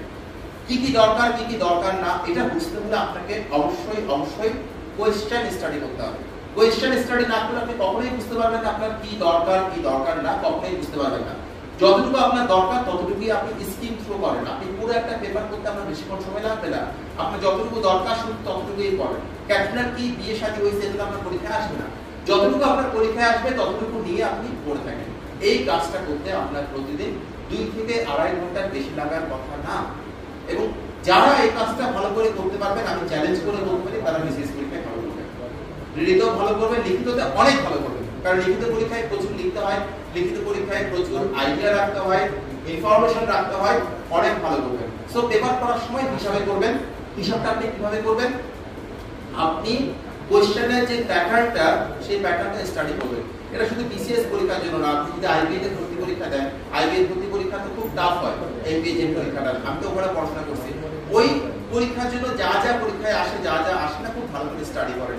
স্টাডি করার পর আপনার একটা পেপার করতে আপনার আধা ঘন্টার বেশি লাগার কথা না, এবং যে অংশগুলো আপনার বিসিএস পরীক্ষার জন্য কাজে লাগবে সেগুলো আপনি কপি পেস্ট করে একটা ওয়ার্ড ফাইলে রেখে দেন। একটা ওয়ার্ড ফাইলে রাখার পর সেটাকে আপনি প্রিন্ট করেন, প্রয়োজন মাফিক দাবিয়ে করেন। আমি আপনাকে চ্যালেঞ্জ করে বলতে পারি এইটুকু কষ্ট করলে আপনার চাইতে ভালো প্রিপারেশন কেউ নিতে পারবে না। আরেকটা কাজ করবেন, আসলে সরি বলে লাভ নেই, আমার কাশি হয়েছে কয়েকদিন ধরে। কালকে রাত্রিবেলা ঘুমানোর সময় মনে হয়েছে যে ঘুম আসতেছে না, এখন আমি কি করবো? পরে আপনার ফ্রিজে আইসক্রিম আছে, আইসক্রিমই খাইছি, তা কাশি তো পারবে। আমি এগুলো নিয়ে কখনো রিগ্রেট করি না, যা লাইফে আসে তাই, এত অনুশোচনা করার টাইম নেই, কখন মারা যায় তার নাই ঠিক। তো যেটা বলতেছিলাম, এখন আরো ভালো হয় যদি আপনি রিরাইট করেন। রিরাইট মানে কি? পুনর্লিখন। অর্থাৎ বিসিএস পরীক্ষার জন্য দরকার এরকম একটা কনসেপ্টের আর্টিকেল, সেই আর্টিকেলটা বাংলায় হতে পারে, সেই আর্টিকেলটা ইংলিশে হতে পারে, সেটা আপনি আপনার মতো করে লিখেন। যে স্টুডেন্টটা লেখার অভ্যাস তৈরি করতে পারে না, সেই স্টুডেন্টটা কখনো লিখতে পরীক্ষা ভালো করতে পারবে না, নেভার, সম্ভব না। আপনাকে অবশ্যই লেখার অভ্যাস তৈরি করতে হবে। তো কি লিখবেন? প্রেমপত্র। বিশেষ পরীক্ষা প্রেমপত্র আসবে না। আপনি কি লিখবেন? আপনি লিখবেন যেগুলো পরীক্ষায় আসে এগুলোকে আপনি নিজের মতো করে লিখবেন, পুনর্লিখন করবেন পড়ার পর। এটা আপনার লেখার যে দক্ষতা, সেই দক্ষতাটাকে অনেক গুণ বৃদ্ধি করবে। আরেকটা কাজ অবশ্যই করবেন, সেটা হচ্ছে ট্রান্সলেট করা। কিরকম ট্রান্সলেশন? ধরেন বিভিন্ন পেপারে সম্পাদকীয় পাতায় যে সম্পাদকীয় থাকে, সেই সম্পাদকীয়গুলো ওই স্টাইলের অনুবাদ বিশেষ পরীক্ষাতে আসে। আপনারা কোশ্চেনে জানতে পারবেন, প্রশ্ন স্টাডি করে জানতে পারবেন। আমি আপনাদের বলবো ওই অনুবাদটা যদি বিশেষ পরীক্ষায় আসার মতন হয়, আসার মতন কিনা আপনি কি করে বুঝতে পারবেন? প্রশ্ন স্টাডি করে বুঝতে পারবেন। যদি আসার মতন হয়, আপনি অবশ্যই প্রতিদিন সেটাকে অনুবাদ করবেন। ডেইলি স্টার পত্রিকা আছে, বিভিন্ন পত্রিকা আছে, একটা পত্রিকা ইংরেজি থেকে বাংলা করবেন, বাংলা থেকে ইংরেজি করবেন। ধরেন প্রথম আলো, ইত্তেফাক, আপনি বাংলা থেকে ইংলিশ করেন, ইংলিশ থেকে বাংলা করেন। যেই স্টুডেন্টটা এই কাজটা প্রতিদিন করতে পারবে, তার ভোকাবুলারি নলেজ অনেক বৃদ্ধি পাবে। এটা শুধু বিশেষ পরীক্ষা না, যে কোনো ব্যাংক জব পরীক্ষায় বা যে কোনো ধরনের কম্পিটিটিভ পরীক্ষাতে তার ইংলিশের বেসিকটাকে স্ট্রং করবে। ভোকাবুলারি কিন্তু আপনি মুখস্থ করলে কিন্তু হয় না। যারা প্র্যাকটিস করেন না, তারা ভোকাবুলারি যতই মুখস্থ করেন না কেন, কোনো কাজ হবে না। আপনি ইংলিশে লিখতেই পারবেন না। আপনাকে এই কাজটা কষ্ট করে করতে হবে। ট্রান্সলেশন করা, রিরাইট করা, এই কাজগুলো যদি করতে পারেন, তাহলে দেখবেন আপনার ফ্রি হ্যান্ড রাইটিং এ কখনোই কোনো সমস্যা থাকবে না। আপনারা জানেন বিসিএস পরীক্ষাতে প্রশ্ন কমন আসে না সাধারণত, অনেক কিছু বানিয়ে লিখতে হয়। যদি আপনি লিখতেই না পারেন, বানিয়ে লিখবেন কি করে? আপনার সেই লিখতে পারার দক্ষতাটাকে বাড়াতে হবে। এটা বাড়াতে হলে রিরাইট করা, ওরকম কোন একটা অনুবাদ করা, এটার কোনো বিকল্প নাই। আমি এটা মনে করি। অনেক কথা বলে ফেললাম, আপনাদের আর কোনো প্রশ্ন থাকলে বলেন। আসসালামু আলাইকুম, আমি তাহমিদুন্নেছা লিসা, মিডল সায়েন্স সেমিস্টার। আসলে আমার কোশ্চেন হচ্ছে যে আমরা কখন থেকে বিসিএস পরীক্ষার জন্য প্রস্তুতি নেওয়া শুরু করব এবং আমরা কি কি বিষয়ে আমরা প্রস্তুতি নিব, বিষয়গুলো যদি আলোচনা করতে তাহলে আমাদের জন্য ভালো হতো। এটা তো বলে দিচ্ছি, আপনি বসেন। আপনার প্রস্তুতি গ্রহণ করতে হবে একদম স্ট্রিক্টলি বলতে গেলে থার্ড ইয়ারের পরে। আর বেসিকটাকে স্ট্রং করার জন্য আপনি ফার্স্ট ইয়ার থেকে শুরু করবেন। আর কি কি বিষয়ের উপর প্রস্তুতি গ্রহণ করতে হবে আমার কথায় চলে আসছে অলরেডি। আর কোনো প্রশ্ন?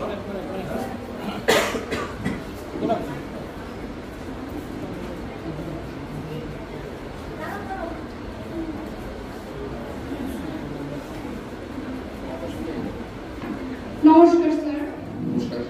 আমি নবনীতা নাথ, প্রথম বর্ষ, দ্বিতীয় সেমিস্টার। কোচিং ছাড়া বাসায় পড়াশোনা করে কিভাবে সরকারি চাকরি ও বিসিএস এর প্রস্তুতি নেওয়া? প্রথম কথা হলো কোচিং তো করতেই হবে এমন কোনো কথা নেই। কোচিং এ যেতেই হবে এমন কোনো শর্তও নেই। কারণ কোচিং এ যে পরিমাণ পয়সা নেয়, ওই পরিমাণ পয়সা দেওয়ার মতো সামর্থ্য অনেকের থাকে না। সো আপনার কোচিং এ যেতে হলে এমন না। আপনি যেটা দেখবেন সেটা হচ্ছে বিসিএস পরীক্ষাতে কি ধরনের প্রশ্ন আসে, কি ধরনের প্রশ্ন আসে না, সিলেবাসটা ভালো করে স্টাডি করেন, প্রশ্নগুলো ভালো করে স্টাডি করেন। স্টাডি করার পর এরপর টুকটাক গাইড বই কিনেন, কিছু বেসিক স্ট্রং করার জন্য বইপত্র পাওয়া যায়, সেগুলো কিনেন। কেনার পর সেগুলো স্টাডি করেন। সেগুলো স্টাডি করলে আপনি আপনাদের আমার একটা লেকচার শুনতে আমি আপনাদের পরামর্শ দিচ্ছি। সেটা হচ্ছে আমার একজন ছাত্র, নাম হচ্ছে সৌম্য চৌধুরী, মানে সৌম্য চৌধুরী। ও আমার কাছে ক্লাস 9 থেকে এইচএসসি পর্যন্ত পড়েছে। পরে সে জুয়েলে পড়াশোনা করেছে ইলেকট্রিক্যাল ইঞ্জিনিয়ারিং এ। সে হচ্ছে 38তম বিসিএস তে মেরিট লিস্টে সেকেন্ড হয়েছিল অ্যাডমিন ক্যাডারে। তো তার সাথে আমার একটা আলোচনা আছে ইউটিউবে, বেশ বড় আলোচনা, প্রায় 5.5 ঘন্টার মতো। ওটা যদি একটু কষ্ট করে শোনেন, আপনাদের যা প্রশ্ন আছে প্রিপারেশন সংক্রান্ত সব প্রশ্নের উত্তর পেয়ে যাবেন আমার মনে হয়। আমি এবং ও কথা বলেছি, এবং অনেকেই বলে যে আমার যতগুলো এই বিসিএস সংক্রান্ত স্পিচ আছে ইউটিউবে ওটাই বেস্ট। আমার মনে হয় ওটাই বেস্ট। আপনারা একটু শুনতে পারেন, বাট একটু বড়, 5.5 ঘন্টার। আমার ইউটিউব চ্যানেলে গেলে পাবেন, ওর নাম দিয়ে বা আমার নাম দিয়ে সুশান্ত এন্ড সৌম্য চৌধুরী সার্চ করলে চলে আসে। ওগুলো একটু দেখতে পারবেন। ওটা দেখলে আপনাদের এই ধরনের কিছুটারই প্রশ্নগুলোর উত্তর আপনারা পেয়ে যাবেন। আপনার প্রশ্ন আছে কি? আসসালামু আলাইকুম, আমি সুফি সরকার, অনার্স ফার্স্ট ইয়ার। আমার স্বপ্ন আছে যে আমি একটা ব্যাংকে জব করব। তো আমি এর জন্য কিভাবে প্রস্তুতি নিতে পারব? ব্যাংকে চাকরি তো আমি দিই নাই, বসেন। আমি কখনো ব্যাংকের জবের জন্য, আমি আমার লাইফে একটা চাকরি পরীক্ষা দিয়েছি, এর আগে কখনো চাকরি পরীক্ষা দেওয়া হয় না। তো ব্যাংকের জন্য আমি যতটুকু জানি ব্যাংক জব সলিউশন গুলো করতে হয়। তারপর ঢাকা ইউনিভার্সিটির ইভিনিং এমবিএতে যে প্রশ্নগুলো আসে একই ধরনের প্রশ্ন ব্যাংকে আসে। ঢাকা ইউনিভার্সিটির ইভিনিং এমবিএ আইবি না, আইবি অনেক কঠিন প্রশ্ন আসে, এত কঠিন আসে না। ঢাকা ইউনিভার্সিটির ইভিনিং এমবিএ প্রশ্ন ব্যাংক যদি একটু কিনেন বা একটা গাইড বই কিনেন, একই সঙ্গে ব্যাংক জব সলিউশন ভালো দেখে 2-3টা কিনেন, পড়লে মনে হয় হয়ে যাবে। আর ম্যাথমেটিক্সে খুব ভালো হতে হবে, মানে খুব ভালো না, যে ধরনের প্রশ্নগুলো আসে খুব অল্প সময় সলভ করতে হবে, ওই মানে ক্যাপাবিলিটি আপনার থাকতে হবে। আর কিছু আসসালামু আলাইকুম। আমি প্রথম বর্ষ প্রথম সেমিস্টার। আমরা আপডেট নলেজের জন্য আপডেট নলেজের জন্য পেপার করতে বললাম, পেপার করবেন, সঙ্গে কিছু বই করবেন, যেমন আজকের বিষয় প্রথম বিষয় এখানে কিছু বই পাওয়া যায় সেগুলো করবেন।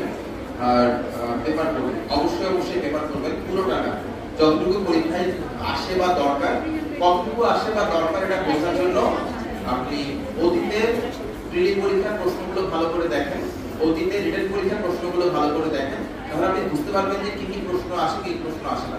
আপনি চাইলে কোশ্চেন ব্যাংক স্টাডি করতে পারেন, কোশ্চেন ব্যাংক থেকে আপনি খুব ভালো করে বুঝতে পারবেন যে কোন কোন বিষয়ের উপর ফোকাস করা হয়। আপনি সেইগুলো একটু পেপারে ভালো করে পড়ার চেষ্টা করেন, তাহলে আপনার ওই নলেজটা তৈরি হয়ে যাবে। আচ্ছা, আপনি প্রশ্ন করেন, জোরে কথা বলেন, আমি শুনতে পারি।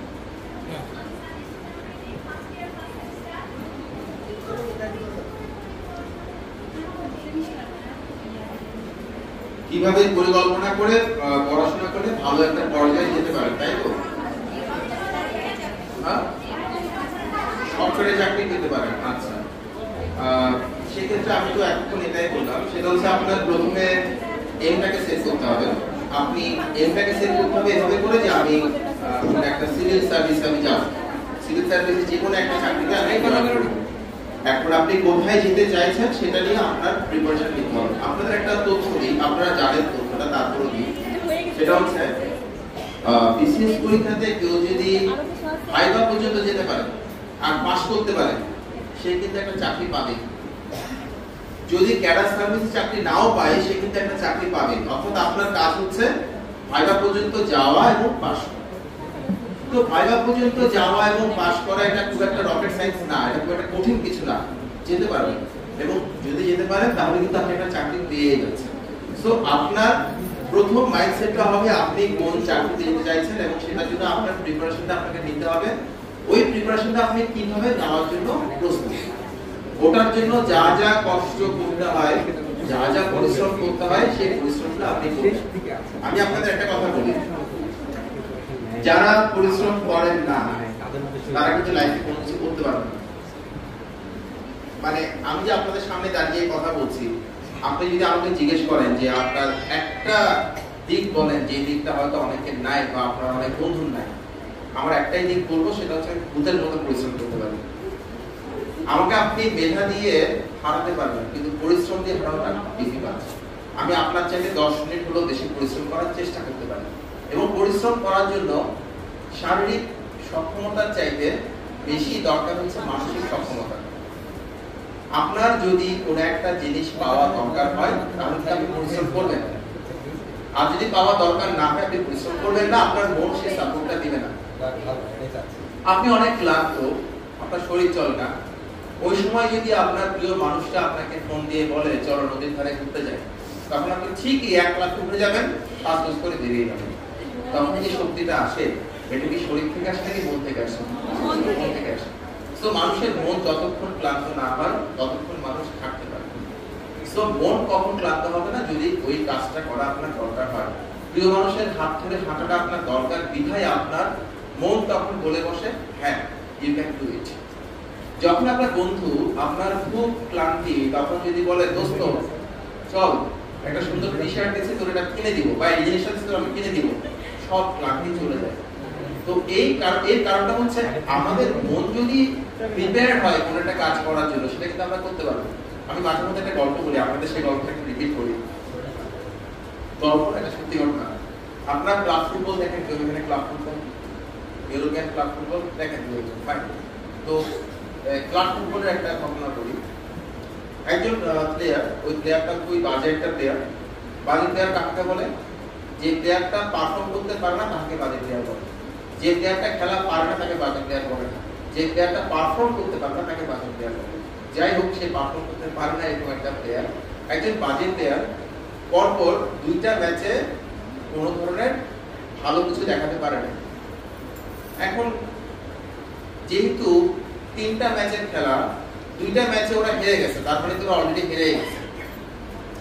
ফাইনাল যে ম্যাচটা হলো আমরা বলে থাকি নিয়ম রক্ষার ম্যাচ, সেই ম্যাচে ওদের টিমের যিনি কোচ তাকে বললেন ডেকে যে ভাই তুমি আজকে খেলতে আমার দরকার নাই, তুমি তোমাকে নিয়ে খেলা আর 10 জন নিয়ে খেলা সেম কথা, তুমি আজকে খেলতে আমার দরকার। তো সেই ছেলেটা বলে স্যার আমাকে একটু খেলতে দেন, সুযোগ দেন, আমি নামতে চাচ্ছি। তো তোমার নামার দরকার কি, তুমি তো খেলতে পারো না। বলে স্যার আমরা তো হেরে গেছি, যদি আজকে আমরা হেরেও যাই তাতে কি হবে, আমরা তো হেরে গেছি, আজকে জিতলেও হারবো হারলেও হারবো, আমার স্যার একটা রিকোয়েস্ট আমাকে খেলতে দেন। ওর দরকার আছে কোনো, তুমি রেস্ট নাও। বলে স্যার আমি কখনো আপনাকে রিকোয়েস্ট করবো, আমাকে একটু খেলতে দেন স্যার।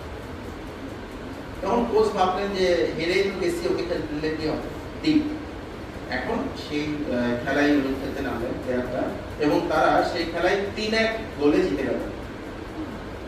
যারা এর আগে 2টা ম্যাচে হেরে গেছে তারা 3-1 গোলে জিতে গেছে। ওই 3টা গোলের মধ্যে 2টা গোল হচ্ছে ওই ছেলেটার দেওয়া, যে ছেলেটা আগের 2 ম্যাচে কিছুই করতে পারে না। এখন তার ক্ষিপ্রতা, তার পারফরমেন্স দেখে কোচ তো খুবই অবাক।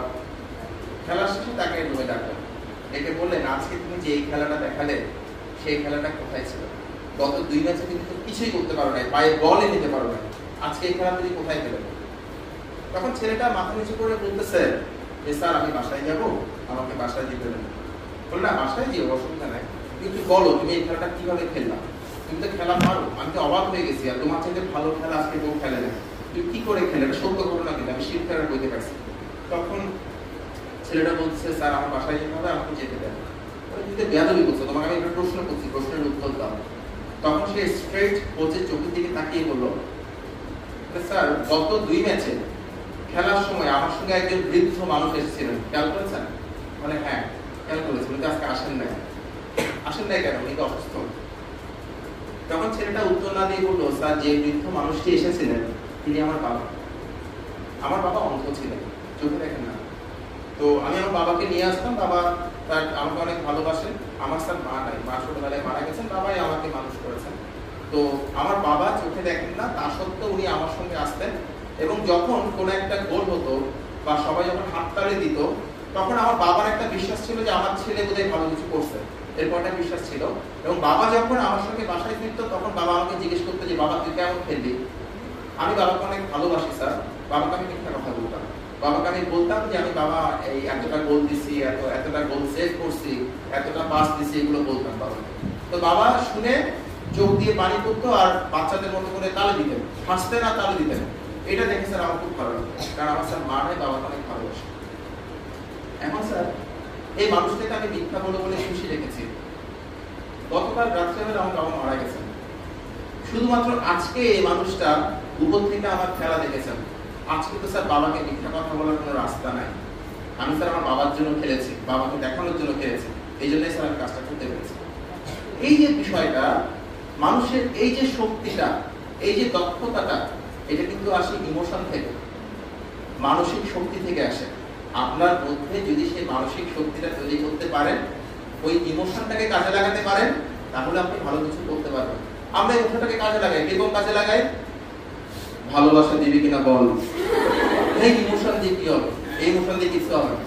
আপনার যে ইমোশনটা আপনাকে সামনের দিকে এগিয়ে নিবে, আপনাকে ভালো একটা জায়গায় পৌঁছে দিবে, যাতে সবাই আপনাকে সম্মান করে, শ্রদ্ধা করে, সমীহ করে, সেই ইমোশনটাকে কাজে লাগান। দেখবেন আপনি এমন একটা জায়গায় পৌঁছে গেছেন, যারা একটা সময় আপনাকে দাম দিত না, তারা আপনাকে দাম দেওয়ার জন্য আপনার শিডিউল পাবে না, কোনো একটা জায়গায় আপনি পৌঁছে যাবেন। আমি সবচাইতে বড় প্রমাণ। Thank you. আপনার প্রশ্ন? আসসালামু আলাইকুম, সাদিয়া সন্ধ্যা, 8ম সেমিস্টার। আইসিটি দক্ষতা আমাদের ক্যারিয়ারে আমরা কিভাবে কাজে লাগাতে পারি বা কিভাবে কাজে লাগবে আমাদের? আচ্ছা, থ্যাংক ইউ। আইসিটি দক্ষতা প্রথম কথা হচ্ছে, যদি আমি বিসিএস পরীক্ষার কথা বলি, কোনো কাজে লাগে না। আপনি আইসিটিতে দক্ষতা পরে অর্জন করতে পারেন, বিসিএস পরীক্ষার ভাইভা পর্যন্ত আইসিটিতে হাতে কলমে দক্ষতা তেমন কোনো দরকার নাই। তবে আপনার আইসিটি অনেকগুলো প্রশ্ন আসে, ওই প্রশ্নগুলো আপনি মুখস্থ করতে পারেন, জেনে নিতে পারেন, সেটা আপনার কাজে লাগবে। আর যে সমস্ত চাকরির পরীক্ষাতে আইসিটি দক্ষতা লাগে আপনাকে আইসিটির পরীক্ষা দিতে হবে, হাতে কলমে আপনি কতটুকু পারেন না পারেন সেই পরীক্ষায় উত্তীর্ণ হতে হবে। ওই সমস্ত পরীক্ষার জন্য আপনি আইসিটিতে দক্ষ হতে পারেন, কিন্তু ইন জেনারেল যদি আমি বলি বিশেষ পরীক্ষাটা দরকার হয়। আর কিছু স্যার, অনামিকা রহমান, আমার প্রশ্ন হচ্ছে যে অনেক সময় আমাদেরকে বলা হয় ডাইজেস্ট না করতে, তো আমরা প্রথমবারই যদি প্রিপারেশন কভার করতে চাই তাহলে কোন বইগুলো আশাবাদী হয়ে পড়তে পারি? আচ্ছা, আশাবাদী হয়ে কিছু করার দরকার নেই, কারণ আপনি আশামত হতে পারেন। এখন আপনি যখন প্রথমবার প্রস্তুতি গ্রহণ করবেন তখন আপনাকে পরীক্ষার প্রশ্নগুলো কিরকম হয় কিরকম হয় না সেই প্যাটার্নটা সম্পর্কে ভালো একটা ধারণা রাখতে হবে। সেই প্যাটার্নটা সম্পর্কে ধারণা রাখতে হলে আমি আগেই বলেছি প্রশ্ন স্টাডি করতে হবে। এই ক্ষেত্রে আপনি প্রশ্ন ব্যাংক করতে পারেন, ডাইজেস্ট তো করতেই হবে। কারা ডাইজেস্ট করতে নিষেধ করে আমি জানি না, ডাইজেস্ট করতে যারা নিষেধ করে তারা আসলে কি করতে পারে তাও আমি জানি। তো এখন বিসিএস পরীক্ষায় কি কি ধরনের প্রশ্ন আসে কি কি ধরনের প্রশ্ন আসে না সেটার উপর ভিত্তি করে অনেকগুলো বেসিক বই বাজারে পাওয়া যায় বিষয় ভিত্তিক। বাংলার জন্য যেমন সৌমিত্র শেখর স্যারের বইটা খুব ভালো, আপনারা জানেন। লালন দীপাবলি বইটা খুব খুব খুব ভালো, এটা পড়তেই হবে। লালন দীপাবলি, ওখান থেকে প্রশ্ন আসে, ওখান থেকে কনসেপ্ট আপনার জানতে হবে। আর আপনাদের আশিস দাদা আছেন, আমি শুনেছি উনি আপনাদের এই বিষয়ে রেগুলারলি বিভিন্ন কাউন্সেলিং করেন, সেগুলো গ্রহণ করতে পারেন। আর অনেকেই আছে এই ধরনের বিষয়গুলো নিয়ে ফেসবুকে লেখেন। আমি ইদানিং অবশ্য লিখি না, আমি ইদানিং প্রেম ভালোবাসা নিয়ে লিখে থাকি বা অন্যান্য লেখাটেখা বেশি লিখি আর কি। তো বিসিএস নিয়ে অবশ্য অনেক লিখেছি, আমার জানা মতো আমার সাথে বেশি বিসিএস পরীক্ষা নিয়ে এই পর্যন্ত কেউ লিখে নেয় আর কি। সেগুলো পাবেন আমার ওয়েবসাইটে আছে, অনেক কথা বলেছি সেগুলো পাবেন লেকচারে, আজকেও বলছি। তো এটাও আমি আজকে আমাদের ইউটিউব আজকে বা কালকের মধ্যে আমি আমাদের ইউটিউব চ্যানেলে দিয়ে দিব আজকের লেকচারগুলো। আমার সঙ্গে আমার সহকর্মী সজীব আছেন, উনি আপনাদের জন্য অনেক কষ্ট করে নিচে বসে ভিডিও করছেন। আমরা সবাই তার জন্য একটা জোরে করছি। তো এটা ইম্পর্টেন্ট পার্ট। যখনই লাইফের যেখানেই যাবেন না কেন একটা জিনিস কখনো ভুলবেন না, যদি সবকিছু ভুলে যান, সেটা হচ্ছে কৃতজ্ঞতা জানান। কখনো কৃতজ্ঞতা প্রকাশ করতে ভুলবেন না। যে মানুষটা কৃতজ্ঞতা প্রকাশ করতে ভুলে যায় সেই মানুষটা মানুষের পর্যায়ে পড়ে।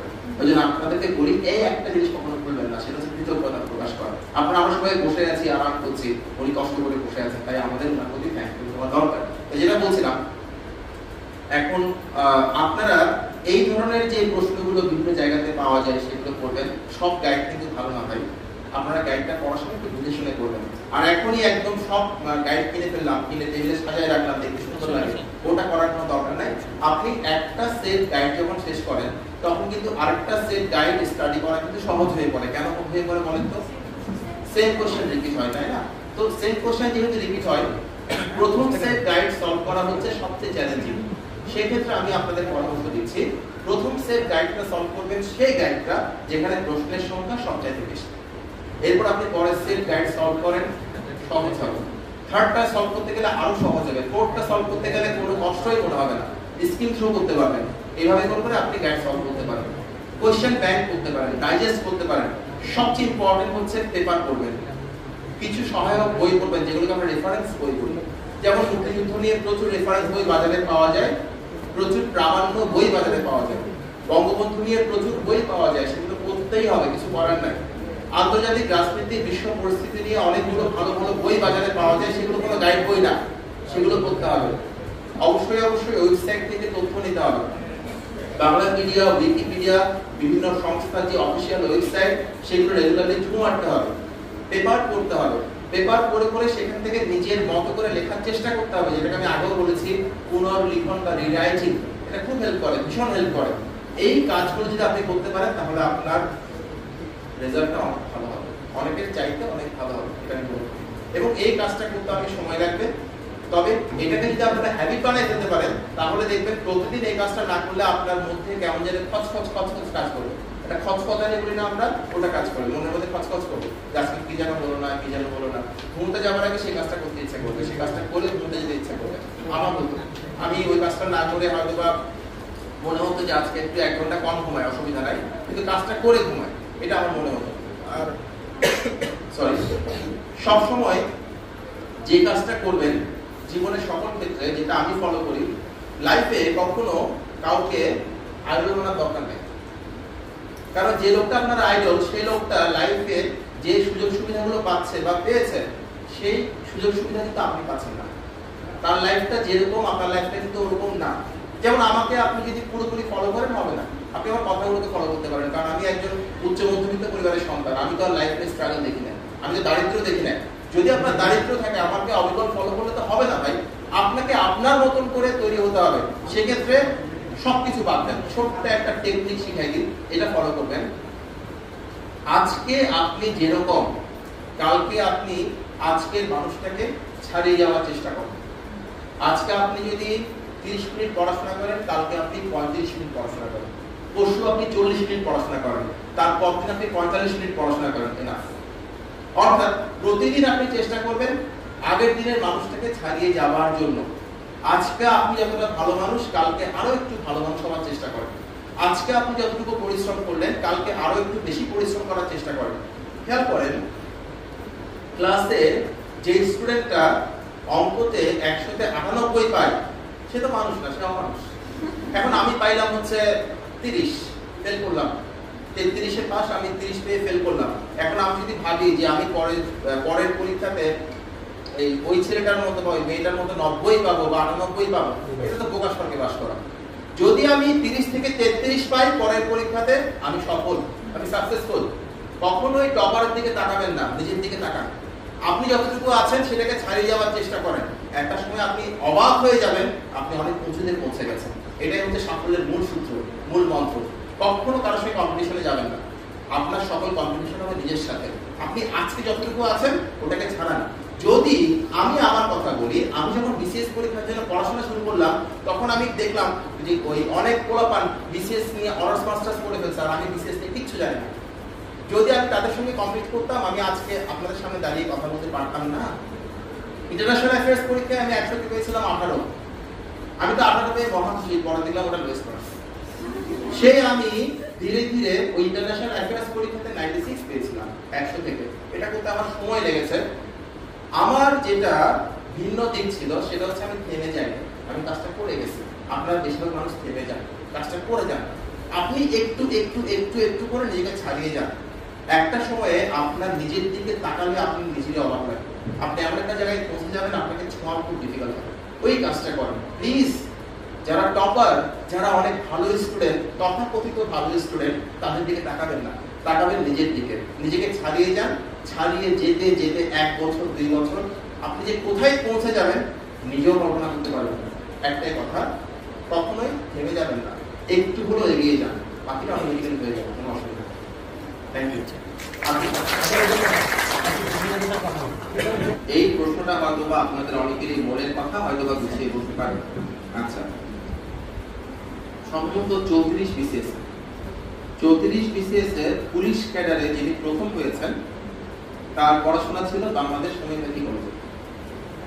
এখন হোমিওপ্যাথি কলেজে থেকে কেউ কি বিসিএস পরীক্ষা দেয় তেমন একটা? এবং হোমিওপ্যাথি কলেজে পড়াশোনা করে হোমিওপ্যাথিক ডাক্তার বলতে হবে সবাইকে, এরকম কোনো কথাও কিন্তু নাই। অর্থাৎ আপনার যেখানে গোল সেখানে আপনি পৌঁছাতে পারবেন যদি আপনার চলার রাস্তাটা সঠিক হয়। যে মানুষের নিয়ত ঠিক নাই, সে মানুষের নিয়তিও ঠিক নাই। যে মানুষের নিয়ত ঠিক আছে, সেই মানুষের নিয়তিও ঠিক থাকে, এটা আমি বিশ্বাস করি। অর্থাৎ আপনার নিয়তটাকে আগে ঠিক করেন এবং চলার রাস্তাটাকে ঠিক করেন, বাকিটা অটোমেটিক্যালি হবে। আরেকটা কথা হলো, আপনারা যে বিষয় নিয়ে পড়াশোনা করেন সেটা একটু অপ্রচলিত, আনকনভেনশনাল। স্যার যেটা বললেন, একটু সবাই এটাতে করতে চায় না, আপনারা এটাতে পড়াশোনা করছেন। এর অর্থ হলো আপনারা অন্য অনেকের চাইতে অনেক বেশি চ্যালেঞ্জ ফেস করার জন্য মেন্টালি প্রিপেয়ার্ড। যে মানুষটা চ্যালেঞ্জ ফেস করার জন্য মেন্টালি প্রিপেয়ার্ড, সেই মানুষটা ভালো কিছু করতে পারবে না, এটা হয় না। এটা তখনই হবে যদি মানুষটা নিজের সঙ্গে ইনজাস্টিস করে। আপনি কখনোই নিজেকে ফাঁকি দেবেন না। আমরা লাইফে যা কিছু ফাঁকি দিই তার পুরোটাই নিজেকে ফাঁকি দিই। আম্মুকে ফাঁকি দেওয়া সম্ভব না, আব্বুকে ফাঁকি দেওয়া সম্ভব না, নিজেকে ফাঁকি দেওয়া সম্ভব। আমরা যা ফাঁকি দিই নিজেকে ফাঁকি দিই। আনকনভেনশনাল সবকিছু যে ভালো হয় না এটা তো বলা যায় না।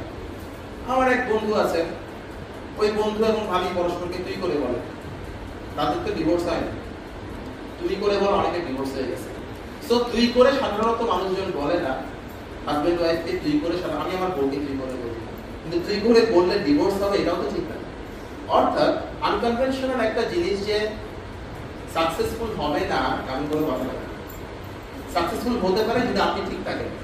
আমার বন্ধু এবং তার স্ত্রী যদি পরস্পরের সঙ্গে সম্পর্কটা ভালো না হতো, ঠিকঠাক না হতো, তাহলে ডিভোর্স হয়ে যেত।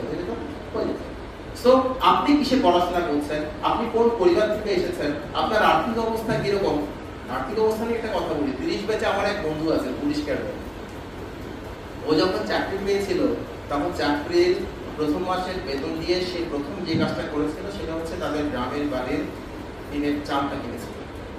টিনের চালের কুটা ছিল, বর্ষাকালে পানি পড়তো, আনতে খুব কষ্ট হতো। এরকম একটা দরিদ্র ফ্যামিলির ছেলে যদি বিসিএস ক্যাডার হতে পারে, ওরা কারা যারা বলে বিসিএস পরীক্ষাতে ঘুষ লাগে? ওরা কারা? আমি লিখতে চাই, ওরা কারা যারা বলে বিসিএস পরীক্ষাতে ফোন করতে হয়? তার তো ফোন করার জন্য কেউই ছিল না। একটা দরিদ্র পরিবারের সন্তান, যার চিনের চালের কুটা ছিল, সেই কুটা মেরামত করার পয়সা ছিল না, তারা কারা? আমি লিখতে চাই। আমার জন্য তো কেউ কখনো ফোন করে নাই, আমি তো চাকরি পাইছি। এই সমস্ত কথা থেকে দূরে সরে আসেন। আপনি যেখানে পড়াশোনা করছেন শিক্ষা নিয়ে, আপনি এমন একটা বিষয় নিয়ে পড়াশোনা করছেন যে বিষয়টা পৃথিবীর সবচাইতে সফিস্টিকেটেড সাবজেক্ট। এই বিষয়টা নিয়ে যারা পড়াশোনা করেন তারা হচ্ছে সবচেয়ে রিস্কি বিষয় নিয়ে নাড়াচাড়া করেন। কারণ শিক্ষার ব্যবস্থা যদি ঠিক না হয় একটা দেশের, দেশটা ধ্বংস হয়ে যাবে। একটা দেশকে ধ্বংস করার জন্য শিক্ষাকে ধ্বংস করাই না, আর কিছু লাগে না। সো আপনারা সেই বিষয় নিয়ে পড়াশোনা করছেন, সবচেয়ে রিস্কি বিষয় নিয়ে পড়াশোনা করছেন। সে আপনি যদি বলেন লাইফে কিছু করতে পারবেন না, সে আপনি যদি ভাবেন আমি অনেক পিছিয়ে আছি, আপনার চাইতে বোকা তো কেউ নাই পৃথিবীতে। বরং আপনাকে যা করতে হবে সেটা হচ্ছে আপনি যেখানে যেতে চান। হ্যাঁ, আপনি শিক্ষা নিয়ে গবেষণা করতে পারেন। শিক্ষা নিয়ে গবেষণা ধর্মী কিছু গ্রন্থ আমার পাঠ করার সৌভাগ্য হয়েছে। আমি দেখেছি এটা নিয়ে কাজ করার অনেক সুযোগ আছে। কে বলতে পারে আজ থেকে 10 বছর পরে হয়তো বা আপনার কোনো কনসেপ্ট আমাদের টোটাল এডুকেশন সিস্টেমটাকে চেঞ্জ করে দিবে? কে বলতে পারে? আজকে যারা এখানে বসে আছেন হয়তো বা তাদেরই কোনো একটা উদ্ভাবন বাংলাদেশকে অনেক দূরে এগিয়ে দিবে। কে বলতে পারে? কেউ বলতে পারে। So go for it. আর যদি আপনার রিসার্চ করার ইচ্ছা না থাকে, চাকরি করার ইচ্ছা থাকে, আপনি একটু ভাবেন না কোন চাকরিটা আপনাকে করতে হবে। আমি আপনাকে একটা সহজ কথা বলি, আমি আপনাকে আমার একটা বিশ্বাসের কথা শেয়ার করি। দেখেন, আপনি যদি বিসিএস পরীক্ষা দিতে যান, আপনার পাশে একটা স্টুডেন্ট বসেছে, সে বুয়েটে কম্পিউটার সায়েন্সের স্টুডেন্ট। রিটেন পরীক্ষা যখন দিচ্ছেন তখন আপনি যখন রুশিদ চাইবেন তখন কি আপনাকে বলবে এই তুই রুশিদ পাবি না, তুই এডুকেশন পড়াশোনা করছিস, ও রুশিদ পাবে, ও কম্পিউটার সায়েন্সে পড়াশোনা করছে? বলবে আপনাকে? নো। আপনিই বলেন খাতা কাটার সময় কি আপনার প্রতি কোনো বৈষম্য করা হবে? নো। আপনার নামই তো থাকবে না, রোল নাম্বারই থাকবে না, আপনার বৈষম্য কোথেকে করবে? কিচ্ছু করার কোনো সুযোগ নাই তো। অর্থাৎ আপনি কোনো বৈষম্যের শিকার হচ্ছেন না, একই সঙ্গে আপনি কোনো বাড়তি সুবিধাও পাবেন না। এই কথাটা সবার ক্ষেত্রে সত্য, আপনি যেখানে পড়াশোনা করেন না কেন। আমি বিশ্বাস করি যেই চাকরিতে, যেই কর্মক্ষেত্রে, যেই ব্যবসায় আমি কোনো বৈষম্যের শিকার হচ্ছি না, সেইখানে যদি আমি নিজের মেধাকে প্রমাণ করতে না পারি, সেই ব্যর্থতা আমার, সিস্টেমের না। যেহেতু আপনার প্রতি কোনো বৈষম্য করা হচ্ছে না, কেউ কোনো বাড়তি সুবিধা পাচ্ছে না, সো আপনি যদি কোনো কিছু করতে না পারেন, সেই ব্যর্থতা আপনার। নিজেকে সেই ভাবে প্রস্তুত করে তুলুন। আপনি বলতে পারেন আপনার যে বন্ধুটা ইঞ্জিনিয়ারিং বা মেডিকেলে পড়াশোনা করে তার বেসিক আপনার বেসিক একই রকমের না। এর কারণটা কি? এর কারণটা হচ্ছে যখন আপনি এসএসসি তে পড়াশোনা করেছেন, এইচএসসি তে পড়াশোনা করেছেন, তখন আপনি যে সুযোগ সুবিধা পেয়েছেন, আপনার সেই বন্ধুটা আরো বেশি সুযোগ সুবিধা পেয়েছে, রাইট? এমনও হতে পারে সুযোগ সুবিধা একই রকমের ছিল, আপনি আমতল জামতল করে বেরিয়েছেন আর সেই গাধার মতো পড়াশোনা করেছেন, সেটাও হতে পারে। আপনি ঘোরাঘুরি করেছেন, সেই ঘোরাঘুরি করেন নাই, সেটাও হতে পারে। সো আপনি যেহেতু ওই সময়টাতে ফাঁকি দিয়েছেন, আপনি যেহেতু ওই সময়টাতে কোনো প্রিয় মানুষের হাত ধরে বসেছিলেন নদীর পাড়ে, এখন সময় এসেছে আপনার সেই বন্ধুটা কোনো প্রিয় মানুষের হাত ধরে নদীর পাড়ে বসে থাকবে এবং আপনি আপনার প্রিয় বইটাকে, প্রিয় গাইড বইটাকে হাত ধরে লেগে বসে থাকবেন। আর কিছু করার নাই। প্রত্যেকটা জিনিস একটা ব্যালেন্সে চলে। আমরা যারা ম্যাট্রিক ইন্টারে অনেক পড়াশোনা করেছি, তাদের চাকরির পরীক্ষার সময় অত পড়াশোনা না করলেও চলে, বেসিক তো তৈরি হয়ে গেছে ভাই। আর যারা পড়াশোনা করে নেয় কোনো সমস্যা নাই, সে যদি এখন 2 ঘন্টা ডেইলি পড়াশোনা করে, আপনার পড়াশোনা করতে হবে 4 ঘন্টা। সে ডেইলি 3 ঘন্টা পড়াশোনা করলে আপনার পড়াশোনা করতে হবে 7 ঘন্টা। যদি এইটুকু কাজ করতে পারেন, আমি আপনাদের চ্যালেঞ্জ করে বলতে পারি ডেফিনেটলি আপনি তার চাইতে ভালো রেজাল্ট করতে পারবেন। আরেকটা কথা বলি, তথাকথিত ভালো স্টুডেন্ট যারা, তাদের মধ্যে একটা ধারণা থাকে আমি সব পারি। এটা আপনাদের জন্য একটা সুবিধা। আপনার মধ্যে ধারণা আমি কিচ্ছু পারি না, এটা আপনার সম্পদ। আমি মনে করতাম আমি ইন্টারন্যাশনাল অ্যাফেয়ার্স, বাংলাদেশ অ্যাফেয়ার্স কিচ্ছু পারি না। এই কিচ্ছু পারি না মনে করার রেজাল্ট হচ্ছে 96 পেয়েছিলাম এক সময়, আউট অফ 100, 18 থেকে 96। এত সোজা না। যদি আমি মনে করতাম আমি সবকিছু পারি, সেখানে আমার মৃত্যু হতো।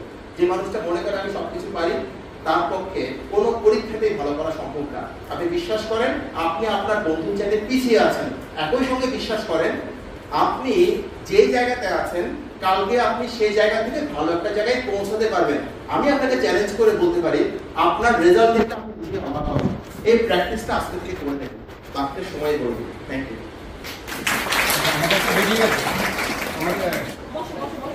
নমস্কার, আমি মিথিলাদের দৃষ্টি, ফাইনাল ইয়ার। আমার প্রশ্ন হচ্ছে বিসিএস ক্যাডার পছন্দের তালিকা আমরা কিভাবে নির্বাচন করব? আচ্ছা, এটা নিয়ে একটু বসেন, এটা নিয়ে একটু ট্যাক্টফুল হতে হবে। ট্যাক্টফুল কিরকম?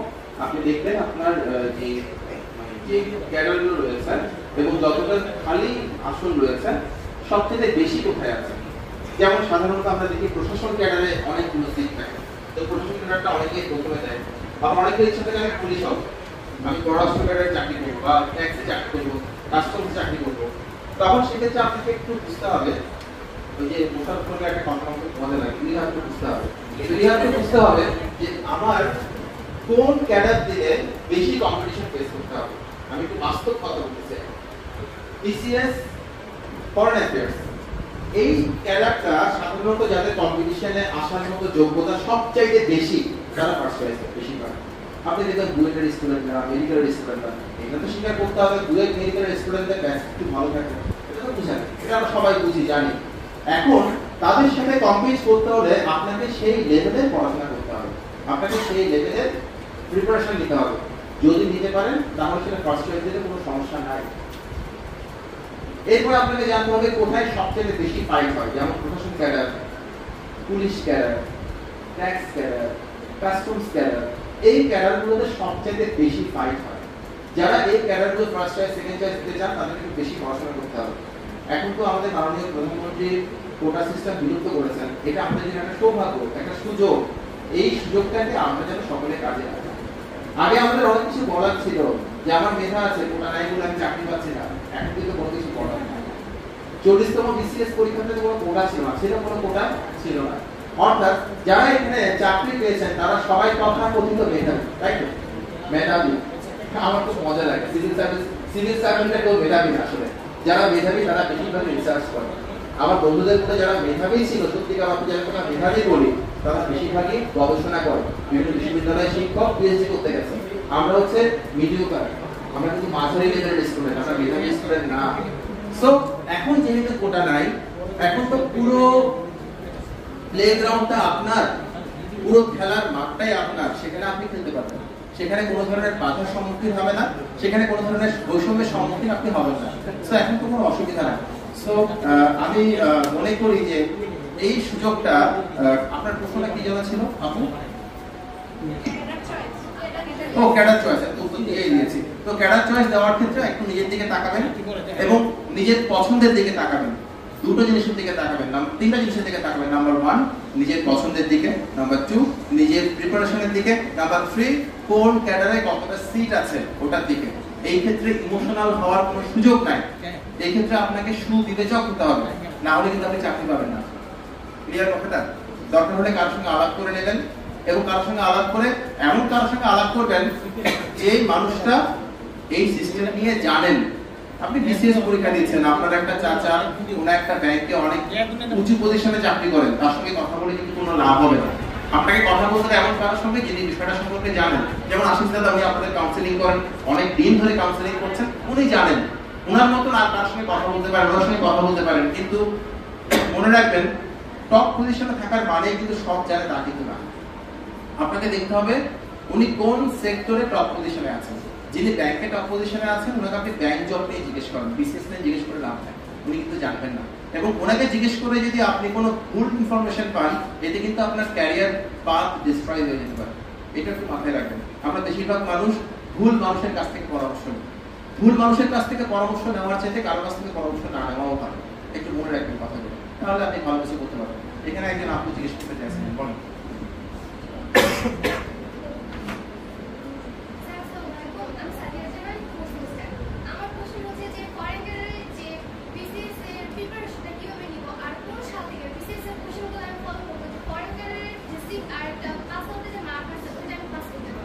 আচ্ছা, প্রথম কথা হচ্ছে ফরেন ক্যাডার এটা তো সর্বদিকে আসে না, এটা একই রকমের একটা ক্যাডার। আমার কাছে BCS education cadre, foreign cadre, BCS customs বলেন, ট্যাক্স বলেন, অ্যাডমিন বলেন, পুলিশ বলেন, সব ক্যাডারই সমান গুরুত্ব বহন করে, কারণ সব ক্যাডারই সমাজের প্রতি সমান কমিটমেন্ট রয়েছে। সো ফরেন ক্যাডারে যদি আপনার ফার্স্ট চয়েস থাকে তখন আপনাকে যেটা করতে হবে একটু সিরিয়াসলি পড়াশোনা করতে হবে। তার মানে কি এটা যে আপনার ফার্স্ট চয়েস যদি থাকে বিসিএস এডুকেশন, তাহলে আপনি ঘুমালেও চলবে, তা কিন্তু না। আমি তো আপনাকে বলেইছি আপনার যেটা সামর্থ্য, আপনার যেটা ইচ্ছে এবং আপনার যেটা পরিশ্রম করার ইচ্ছে সবকিছু মিলিয়ে আপনার ক্যাডার সিলেকশনটা করতে হবে।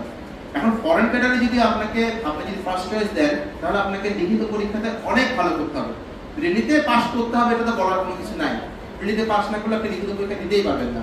যদি আপনার ফার্স্ট চয়েস থাকে বিসিএস ফরেন অ্যাফেয়ার্স, তখন কিন্তু আপনাকে চেষ্টা করতে হবে যাতে আপনার নম্বর থাকে লিখিত পরীক্ষাতে অন্তত গড়ে 67-68 এর নিচে না, 70-এর কাছাকাছি মার্কস তুলতে হবে। ওটা না তুললে আপনি কিন্তু টোটাল যেটা মার্কিং সিস্টেম সেখানে কিন্তু আপনি যারা টপে থাকবে তাদের কাছাকাছি আসতে পারবেন না, সেক্ষেত্রে আপনার ফরেন ক্যাডার পাওয়াটা একটু ডিফিকাল্ট হয়ে যাবে। অনেকেই বলে ফরেন ক্যাডার পেতে হলে ইংলিশে কথা বলতে হয়, ইংলিশের প্যাসেজটা ফাটাফাটি হতে হয়, এগুলো একদমই ফালতু কথা, এগুলোর কোনো বেস নাই। ফরেন ক্যাডার ফার্স্ট চয়েস কিন্তু ভাইভাতে অর্ধেক বাংলায় অর্ধেক ইংলিশে প্রশ্ন করেছে, এরকম বন্ধু বান্ধব আমার আছে। আমার কিন্তু ফার্স্ট চয়েস ফরেন ছিল না, কাস্টমস ছিল। আমার কিন্তু ভাইভাতে 85% প্রশ্ন হয়েছিল ইংলিশে, 15% হয়েছিল বাংলায়। এটা তো কোনো গ্রামার নাই আসলে। সো ফরেন পেতে হলে ইংলিশে ফাটাফাটি হতে হয়, সুপার হতে হয়, এই ভয়গুলো যারা দেখায় তাদের কথা শুনবেন না। আমাদের কিন্তু বিসিএস নিয়ে মার্কেটে অনেক জনপ্রিয় ভয় আছে, জনপ্রিয় ভয় প্রচলিত আছে, এগুলো বললে অনেকে গ্রহণ করেন আপনারা, এই কারণে সেই ভয়গুলো দেখায়। তো ভয় পাবার কিছু নাই, মেইন কাজ হচ্ছে আপনাকে পড়াশোনা করতে হবে, লিখিত পরীক্ষাতে খুব ভালো করতে হবে। আর লিখিত পরীক্ষাতে ভালো করার পরে আত্মবিশ্বাসটা এমনি বেড়ে যায়। যার পরীক্ষা ভালো হয় তার সে কিন্তু ভাইভাতে অনেক ভালো করে, তার আত্মবিশ্বাস এমনিতেই বেশি থাকে। সো আপনার কাজ হচ্ছে লিখিত পরীক্ষাটা খুব ভালো করে দেওয়া, এরপরে ভাইভার জন্য যা যা করতে হয়, যে ধরনের প্রশ্ন ফেস করতে হয় সেই ধরনের প্রশ্নগুলো আপনি 1-1.5 মাস যার সময় থাকে ওখানে আপনি চাইলে কভার করতে পারবেন, অসুবিধা হবে না। Thank you. আচ্ছা,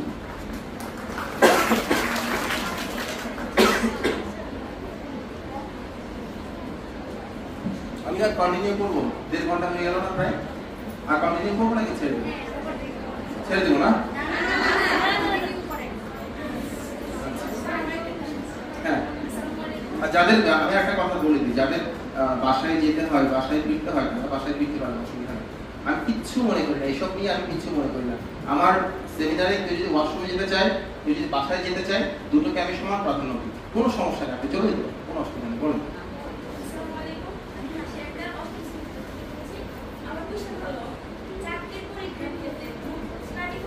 আচ্ছা, বুঝতে পেরেছি। গ্রুপ স্টাডি বসেন বা সেলফ স্টাডি, এটা ডিপেন্ড করে নিজের উপর। আমি কখনো লাইফে গ্রুপ স্টাডি করব। গ্রুপ স্টাডি করলে আমার যেটা হইতো সেটা হচ্ছে আমি নতুনকে খোঁচাতাম, দেখতাম যে সবাই আমার থেকে বেশি পারে, আমার খুবই মেজাজ খারাপ হতো। আমি চেষ্টা করতাম তারা যেন না পড়াশোনা করে সে ব্যবস্থা করা, ওরা যেন যা যা করতে হয় তা করতাম, মন খারাপ হতো। এরপর থেকে আমি গ্রুপ স্টাডি করা বাদ দিয়ে দিলাম। আমি আমার লাইফে আজকের তারিখ পর্যন্ত কখনো গ্রুপ স্টাডি করি নাই, কোনো বিষয় নিয়েই করতে। আমি অলওয়েজ সেলফ স্টাডিতে বিশ্বাসী। আর সেলফ স্টাডি করলে যেটা লাভ হয় সেটা হচ্ছে মন খারাপ হয় না। আর গ্রুপ স্টাডি করলে দেখবেন যে আপনার থেকে সবাই বেশি পারে, তখন মনে হয় যে নিচু নিজেছি ওরা চুলছিলে দিয়ে হবে না, ওটা একটা সমস্যা আছে। খুব কষ্ট লাগে, ভীষণ কষ্ট লাগে। মনে হয় আমার বন্ধু বান্ধব সবাইকে ধ্বংস করে ফেলতে পারতাম, আমি রাশিয়া হতাম, এই গ্রুপের হতো অনেক ভালো হইতো, এরকম মনে হয়। কিন্তু আবার অনেকে আছেন যারা গ্রুপ স্টাডি করলে ভালো ফিল করেন। যেমন গ্রুপ স্টাডি করলে অনেক লাভ আছে, কিন্তু আপনি দেখবেন সেলফ স্টাডি করে আপনি যে জিনিসটা 1 ঘন্টা পড়াশোনা করে বুঝতে পারবেন, গ্রুপ স্টাডি করলে সে একই বিষয়টা আপনি মাত্র 5 থেকে 10 মিনিটে বুঝতে পারবেন। তো গ্রুপ স্টাডিরও কিন্তু অনেক দরকার আছে, অনেক ভালো দিক আছে।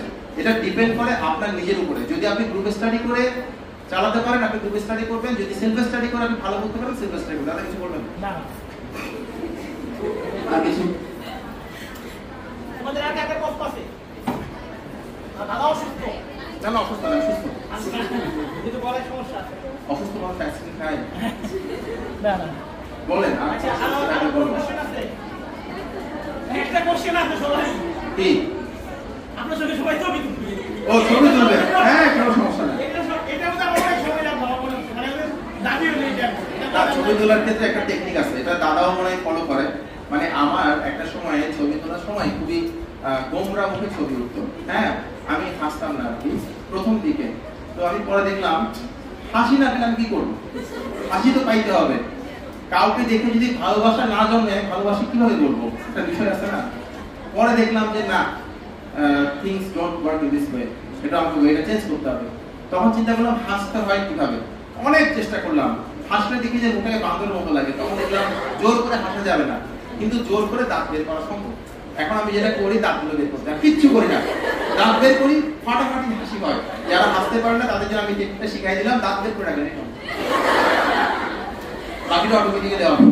তারপর অনেকে জিজ্ঞেস করে যে ভাইয়া আমি পাবলিক স্পিকিং করতে চাই, আপনি এরকম দাঁড়িয়ে কথা বলেন। আমি তো আজকে খুব কম সময় কথা বলবো, আমার লাইফে রেকর্ড আছে 8.5 ঘন্টা দাঁড়িয়ে কথা বলছি, তা এরকম রেকর্ড আছে আমার লাইফে, শেরবাংলা কৃষি বিশ্ববিদ্যালয়। তো অনেকে জিজ্ঞেস করে যে ভাইয়া আমি একটু দাঁড়িয়ে মানে পাবলিক স্পিকিং করতে হলে কি করতে হবে? আপনারা পাবলিক স্পিকিং করার অভ্যাস আছে কারো? দাদা বাদে আছে, দাদা তো করেনি। আর কারো অভ্যাস আছে পাবলিক স্পিকিং করার? কেউ করতে চান? মানে দাঁড়িয়ে কথা বলবো ঘন্টার পর ঘন্টা, কিভাবে কথা বলবো? প্রথম টেকনিক, আপনি যে বিষয় নিয়ে জানেন না সেই বিষয় নিয়ে কথা বলতে যাবেন না, খুবই বিনয়ের সঙ্গে বলবেন আপনি এটা জানেন না। আমরা বেশিরভাগ লোক চাপাবাজি করলে কিন্তু হবে না। আপনি যে বিষয় নিয়ে জানেন না সেই বিষয় নিয়ে কথা বলবেন না, শেষ। নাম্বার 2, যে বিষয় নিয়ে কথা বলছেন সেই বিষয় নিয়ে একটা ক্লিয়ার কনসেপ্ট রাখবেন। কারণ আপনি যাদের সাথে কথা বলছেন, যাদের সামনে দাঁড়িয়ে কথা বলছেন, তারা হয়তো বা ভদ্রতা বশত আপনাকে দাঁড়িয়ে বলবেন না তুই একটা চাওয়া বাস, এটা বলবে না, মনে মনে বলবে আপন নেই, এরকম বলবে। সো যখন আপনি যে বিষয়ে কথা বলবেন সেই বিষয়ে আপনার একটা ভালো কনসেপ্ট থাকতে হবে। নাম্বার 3, কথা বলার সময় নির্দিষ্ট কারোর দিকে তাকাবেন না কখনো। নির্দিষ্ট কারোর দিকে তাকালে যদি আপনার ভালো লেগে যায়, যদি আপনি ক্রাশ খেয়ে যান, সো কথা বলার সময় নির্দিষ্ট কারোর দিকে না তাকিয়ে সবার দিকে তাকাবেন। কারণ আমরা তো মানুষ, আমাদের ভালো লাগতেই পারে, তাই না? আপনারা চিন্তা করেন, এতগুলো মহিলার সামনে দাঁড়িয়ে আমি একটা পুরুষ কথা বলতেছি, আমার অবস্থা খারাপ, কিন্তু আমি কথা বলে যাচ্ছি বিকজ এখানে কারা কারা আছেন আমি সত্যিই জানি না। আচ্ছা, এরপরে 4th কনসেপ্ট হলো, আপনি যখন কথা বলেন তখন আপনি কি কথা বলছেন, কি কথা বলছেন না, এবং আপনার যারা শ্রোতা রয়েছেন তাদের রিঅ্যাকশনটা কেমন আপনি কিন্তু চোখে দেখতে পাচ্ছেন। যদি আপনার কথা তাদের মনে বিরক্তির উৎপাদন করে, তাহলে আপনি সেই টপিক থেকে সরে গিয়ে অন্য একটা টপিকে সুইচ করতে হবে। ক্লিয়ার কথা? অন্য একটা টপিকে সুইচ করতে হবে যেটা তাদের ভালো লাগবে। কারণ আপনি কি জানেন তার চাইতে অনেক বেশি ইম্পর্টেন্ট হলো আপনার সামনে যারা বসে আছেন তারা কি জানতে চাইছেন। সো তারা যা জানতে চাইছেন সেই বিষয়ে কথা বলবেন না, বললে সেই ব্যাপারটা তাদের মধ্যে একটা ইন্টারেস্ট তৈরি করবে। আচ্ছা, অর্থাৎ অডিয়েন্স এখানে হচ্ছে একদম মেইন ফোকাল পয়েন্ট। অডিয়েন্সের দিকে মাথা রাখতে হবে এবং আপনি যে কথাগুলো বলছেন, কানে শুনছেন, দেখবেন সেই কথাগুলো বলার সময় রেলগাড়িটা রেল লাইন ছিটকে চলে যাচ্ছে কিনা, এলোমেলো কথা বলছেন কিনা সেটা একটু দেখতে হবে। যদি মনে হয় ওরকম, তাহলে কথা থামিয়ে টপিকটাকে চেঞ্জ করতে হবে। আর কনফিডেন্স ব্যাপারটা কথা বলতে বলতে তৈরি হয়। আমি বহু বছর ধরে কথা বলি এবং কথা বলতে বলতে আমার সেই কনফিডেন্সটা তৈরি হয়ে গেছে। আপনারা যারা সামনে শিক্ষক হবেন তাদেরকে আমি ওই পেশায় স্বাগত জানাচ্ছি, কারণ আমি শিক্ষক ছিলাম এক সময়। সো আপনি শিক্ষক হওয়ার পর যখন প্রথম দিন দাঁড়িয়ে কথা বলবেন তখন দেখবেন আপনার অনেক নার্ভাস ফিল হচ্ছে। কথা বলতে বলতে একটা সময় আপনার সেটা ইজি ফিল হবে। এই টেকনিকগুলো ফলো করবেন। আর একটা টেকনিক ফলো করি, সেটা হচ্ছে আমি কথা বলতে দাঁড়াবার আগে দেখি যে আমার জিপাটা লাগানো আছে, এই চেনটা লাগানো আছে, প্যান্টের চেনটা, ওটা খুবই ইম্পর্টেন্ট, ভেরি ইম্পর্টেন্ট। না আমি এরকম মানুষও দেখছি, মানে এরকম বক্তাও দেখছি, উনি খেয়াল করেন না, এরকম দেখছি। So this is very important. আপনাদের এই সমস্যাটা হবে না, পুরুষ বক্তাদের এই সমস্যাটা হবে। তো থ্যাংক ইউ। আর কোনো প্রশ্ন কি আছে? না থাকলে let's call it a day. নাকি আর কোনো প্রশ্ন কি আছে? তাহলে বলুন। হ্যাঁ, আমি একটু বলি। আসলে এত কথা বলছি, আমার আসলে বলার মতো অবস্থা নাই। মানে আসলে কৃতজ্ঞতা, ধন্যবাদ কৃতজ্ঞতা প্রকাশ দাদার কাছে করলে ছোট হয়ে যাবো। আসলে দাদাকেও ছোট করা হবে। উনি এত ব্যস্ততার মাঝখানেও আজকে আমাকে সময় দিয়েছে, আমার কলেজকে সময় দিয়েছে। আজকে আমাদের একটা মিটিং চলছে, খুব গুরুত্বপূর্ণ, আমাদের মন্ত্রণালয় থেকে খুব গুরুত্বপূর্ণ একটা নির্দেশনা আসছে। আমাদের গত 2 দিন আগে আমাদের ঢাকা টিটি কলেজে এবং ঢাকা কলেজের মধ্যে একটা সংঘর্ষ হয়েছে, যার ফলে ঢাকা টিটি কলেজে আক্রমণ হয়েছে। সেই জন্য প্রিন্সিপালদের গতকাল জরুরি মিটিং হয়েছে, আজকে একটা জরুরি রেজুলেশন করতে হবে। যার ফলে আমাদের প্রিন্সিপাল স্যার আমাকে বলছে যে আপনি একটু চালায় যান, আমাদের হঠাৎ করে 12:30 মিটিংটা, আমাদের স্টাফ টিচাররা সব চলে গেছে এখানে মিটিংয়ে জরুরির জন্য, এটা একটা ইমার্জেন্সি ছিল আর কি।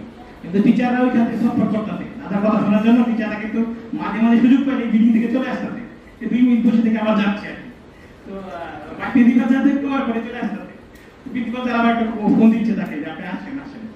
তো যাই হোক, আমরা দাদাকে পেয়েছি, ওনার ব্যস্ততার মাঝখানেও উনি যে আমার ডাকে সাড়া দিয়েছে। আসলে এটা 4-5 মাস 6 মাস যাবতীয় মনে হয় দাদার সঙ্গে কথা। প্রথম যখন আসছি তখন দাদাকে বলছিলাম যে দাদা আপনাকে একটু আমরা আমার স্টুডেন্টদের কাছে আনতে চাই, এবং স্টুডেন্টদের কাছে অনেক আকাঙ্ক্ষা ছিল, যারা আমাদের সঙ্গে আমার এই ফেসবুক গ্রুপে যুক্ত 250 স্টুডেন্ট যারা। আমি আসলে দুঃখিত, আমি আসলে সবাইকে সুযোগ দিতে পাইনি। আমি এই রুমে আমার হয়তো 800 জন স্টুডেন্টকে আমি কমিটি করতে পারতাম, তাহলে ভালো হতো। সবাইকে সুযোগ দিতে পারি না, আমি লিমিটেড কিছু স্টুডেন্টকে দিয়েছি, এটার জন্য আমি আসলে দুঃখিত। পরবর্তীতে আমার চিন্তা আছে যেহেতু পরবর্তী এখন মোটামুটি স্বাভাবিক, দাদা যদি থাকে দেন আমরা পরের প্রোগ্রাম হয়তো বড় করে করবো, বাইরে স্টেজ করে করবো, তখন আমার সংখ্যা নিতে কোনো সমস্যা হবে না, 700-800 হলেও আমার কোনো প্রবলেম হবে না। এই একটা ব্যাপার। আর দাদার প্রতি কৃতজ্ঞতা, অনেক ব্যস্ততার মাঝখানেও আমাদের এরকম একটা কলেজে আমাদের জন্য লাখো লাখি মাইমিসিং অনেক প্রতিষ্ঠান আছে। দাদা 6 মাসে মাইমিসিং এর প্রথম আমার প্রতিষ্ঠানে আসে, একটু আমাদেরকে ধন্য করেছে। সেজন্য আমি আমার প্রশাসনের পক্ষ থেকে এবং আমার ব্যক্তিগত পক্ষ থেকে দাদার প্রতি ভীষণ কৃতজ্ঞতা প্রকাশ করছি, এবং একই সঙ্গে দাদার সুস্থতা কামনা করছি। ধন্যবাদ দাদা। আশিস দাদাকে অনেক ধন্যবাদ। আশিস দাদা কথা বলার পর আমার কথা বলার কিছু থাকে না, তারপরে বলি। আশিস দাদা প্রথম থেকে আমাকে বলছিলেন যে আপনাকে একদিন আমাদের কলেজে আসতে হবে, কিছু কথা বলতে হবে। তো আমার কথা বলতে ভালো লাগে, আমি বলেছি সমস্যা নেই, সুযোগ বুঝে আসা যাবে। তো উনি বলেছিলেন অনেক ব্যস্ততা পার করে এসেছি, ব্যাপারটা ওরকম না। আজকে আমাদের ছুটির দিন, অফিস বন্ধ, তেমন কোনো ব্যস্ততা ছিল না। আর আশিস দাদার সাথে আমার সম্পর্কটা অনেক বেশি হৃদ্যতাপূর্ণ, তাই আশিস দাদা ডাকলে আমি আসবো, এটাই স্বাভাবিক। উনি আমি আগে বলেছিলাম, উনি আমাদের কলিগের হাজবেন্ড, এবং উনি ভাগ্যশ্রী ওনার নাম, উনি এখন ঢাকায় আছেন পোস্টিং। তো আমার সঙ্গে আমার সহকর্মী ছিলেন, এখানেই ছিলেন, জুনিয়র সহকর্মী ছিলেন। তো আশিস দাদার প্রতি আমি আবারও কৃতজ্ঞতা জানাচ্ছি। আর আমাকে ধন্যবাদ দিয়ে ছোট করার কোনো সুযোগ নাই। আমার আসলে মানুষের সাথে ছোট হয় না, মানুষের পেট একটু কমে, বুড়ি কমে, কিন্তু উচ্চতা তো কমে না। আমার উচ্চতা কমবে না, ছোট হবো না, সমস্যা নাই। আর এই যে কথাগুলো বলেছেন এগুলো একেবারেই পোশাকি কথা, এগুলো আমি একটাও ডিজার্ভ করি না। আমি খুব ছোট মানুষ, আমাকে ডাকলে আমি চলে আসি, ওয়াল করে কেউ কখনো ডাকতে পারে, মানুষকে ডাকলে আমি চলে যেতাম। আপনাদের ধন্যবাদ যে এতক্ষণ ধরে আমার এই বক্তব্যগুলো শুনলেন, এবং যদি এই বক্তব্যগুলো 10% কাজে লাগাতে পারেন, আপনাদের মধ্যে যারা আছেন তাদের মধ্যে 10% মানুষ আমার কথাগুলো 10% যদি কাজে লাগাতে পারেন, তাহলে যদি কিছু মানুষ নিজের লাইফটাকে একটু হলেও চেঞ্জ করতে পারেন, তাহলে আমি নিজেকে সৌভাগ্যবান মনে করব। আপনাদের সকলের মঙ্গল হোক, আপনারা ভালো থাকুন, আশিস দাদার মঙ্গল হোক, তার ফ্যামিলির মঙ্গল হোক। আপনাদের সবাইকে বিদায় জানাচ্ছি। Thank you.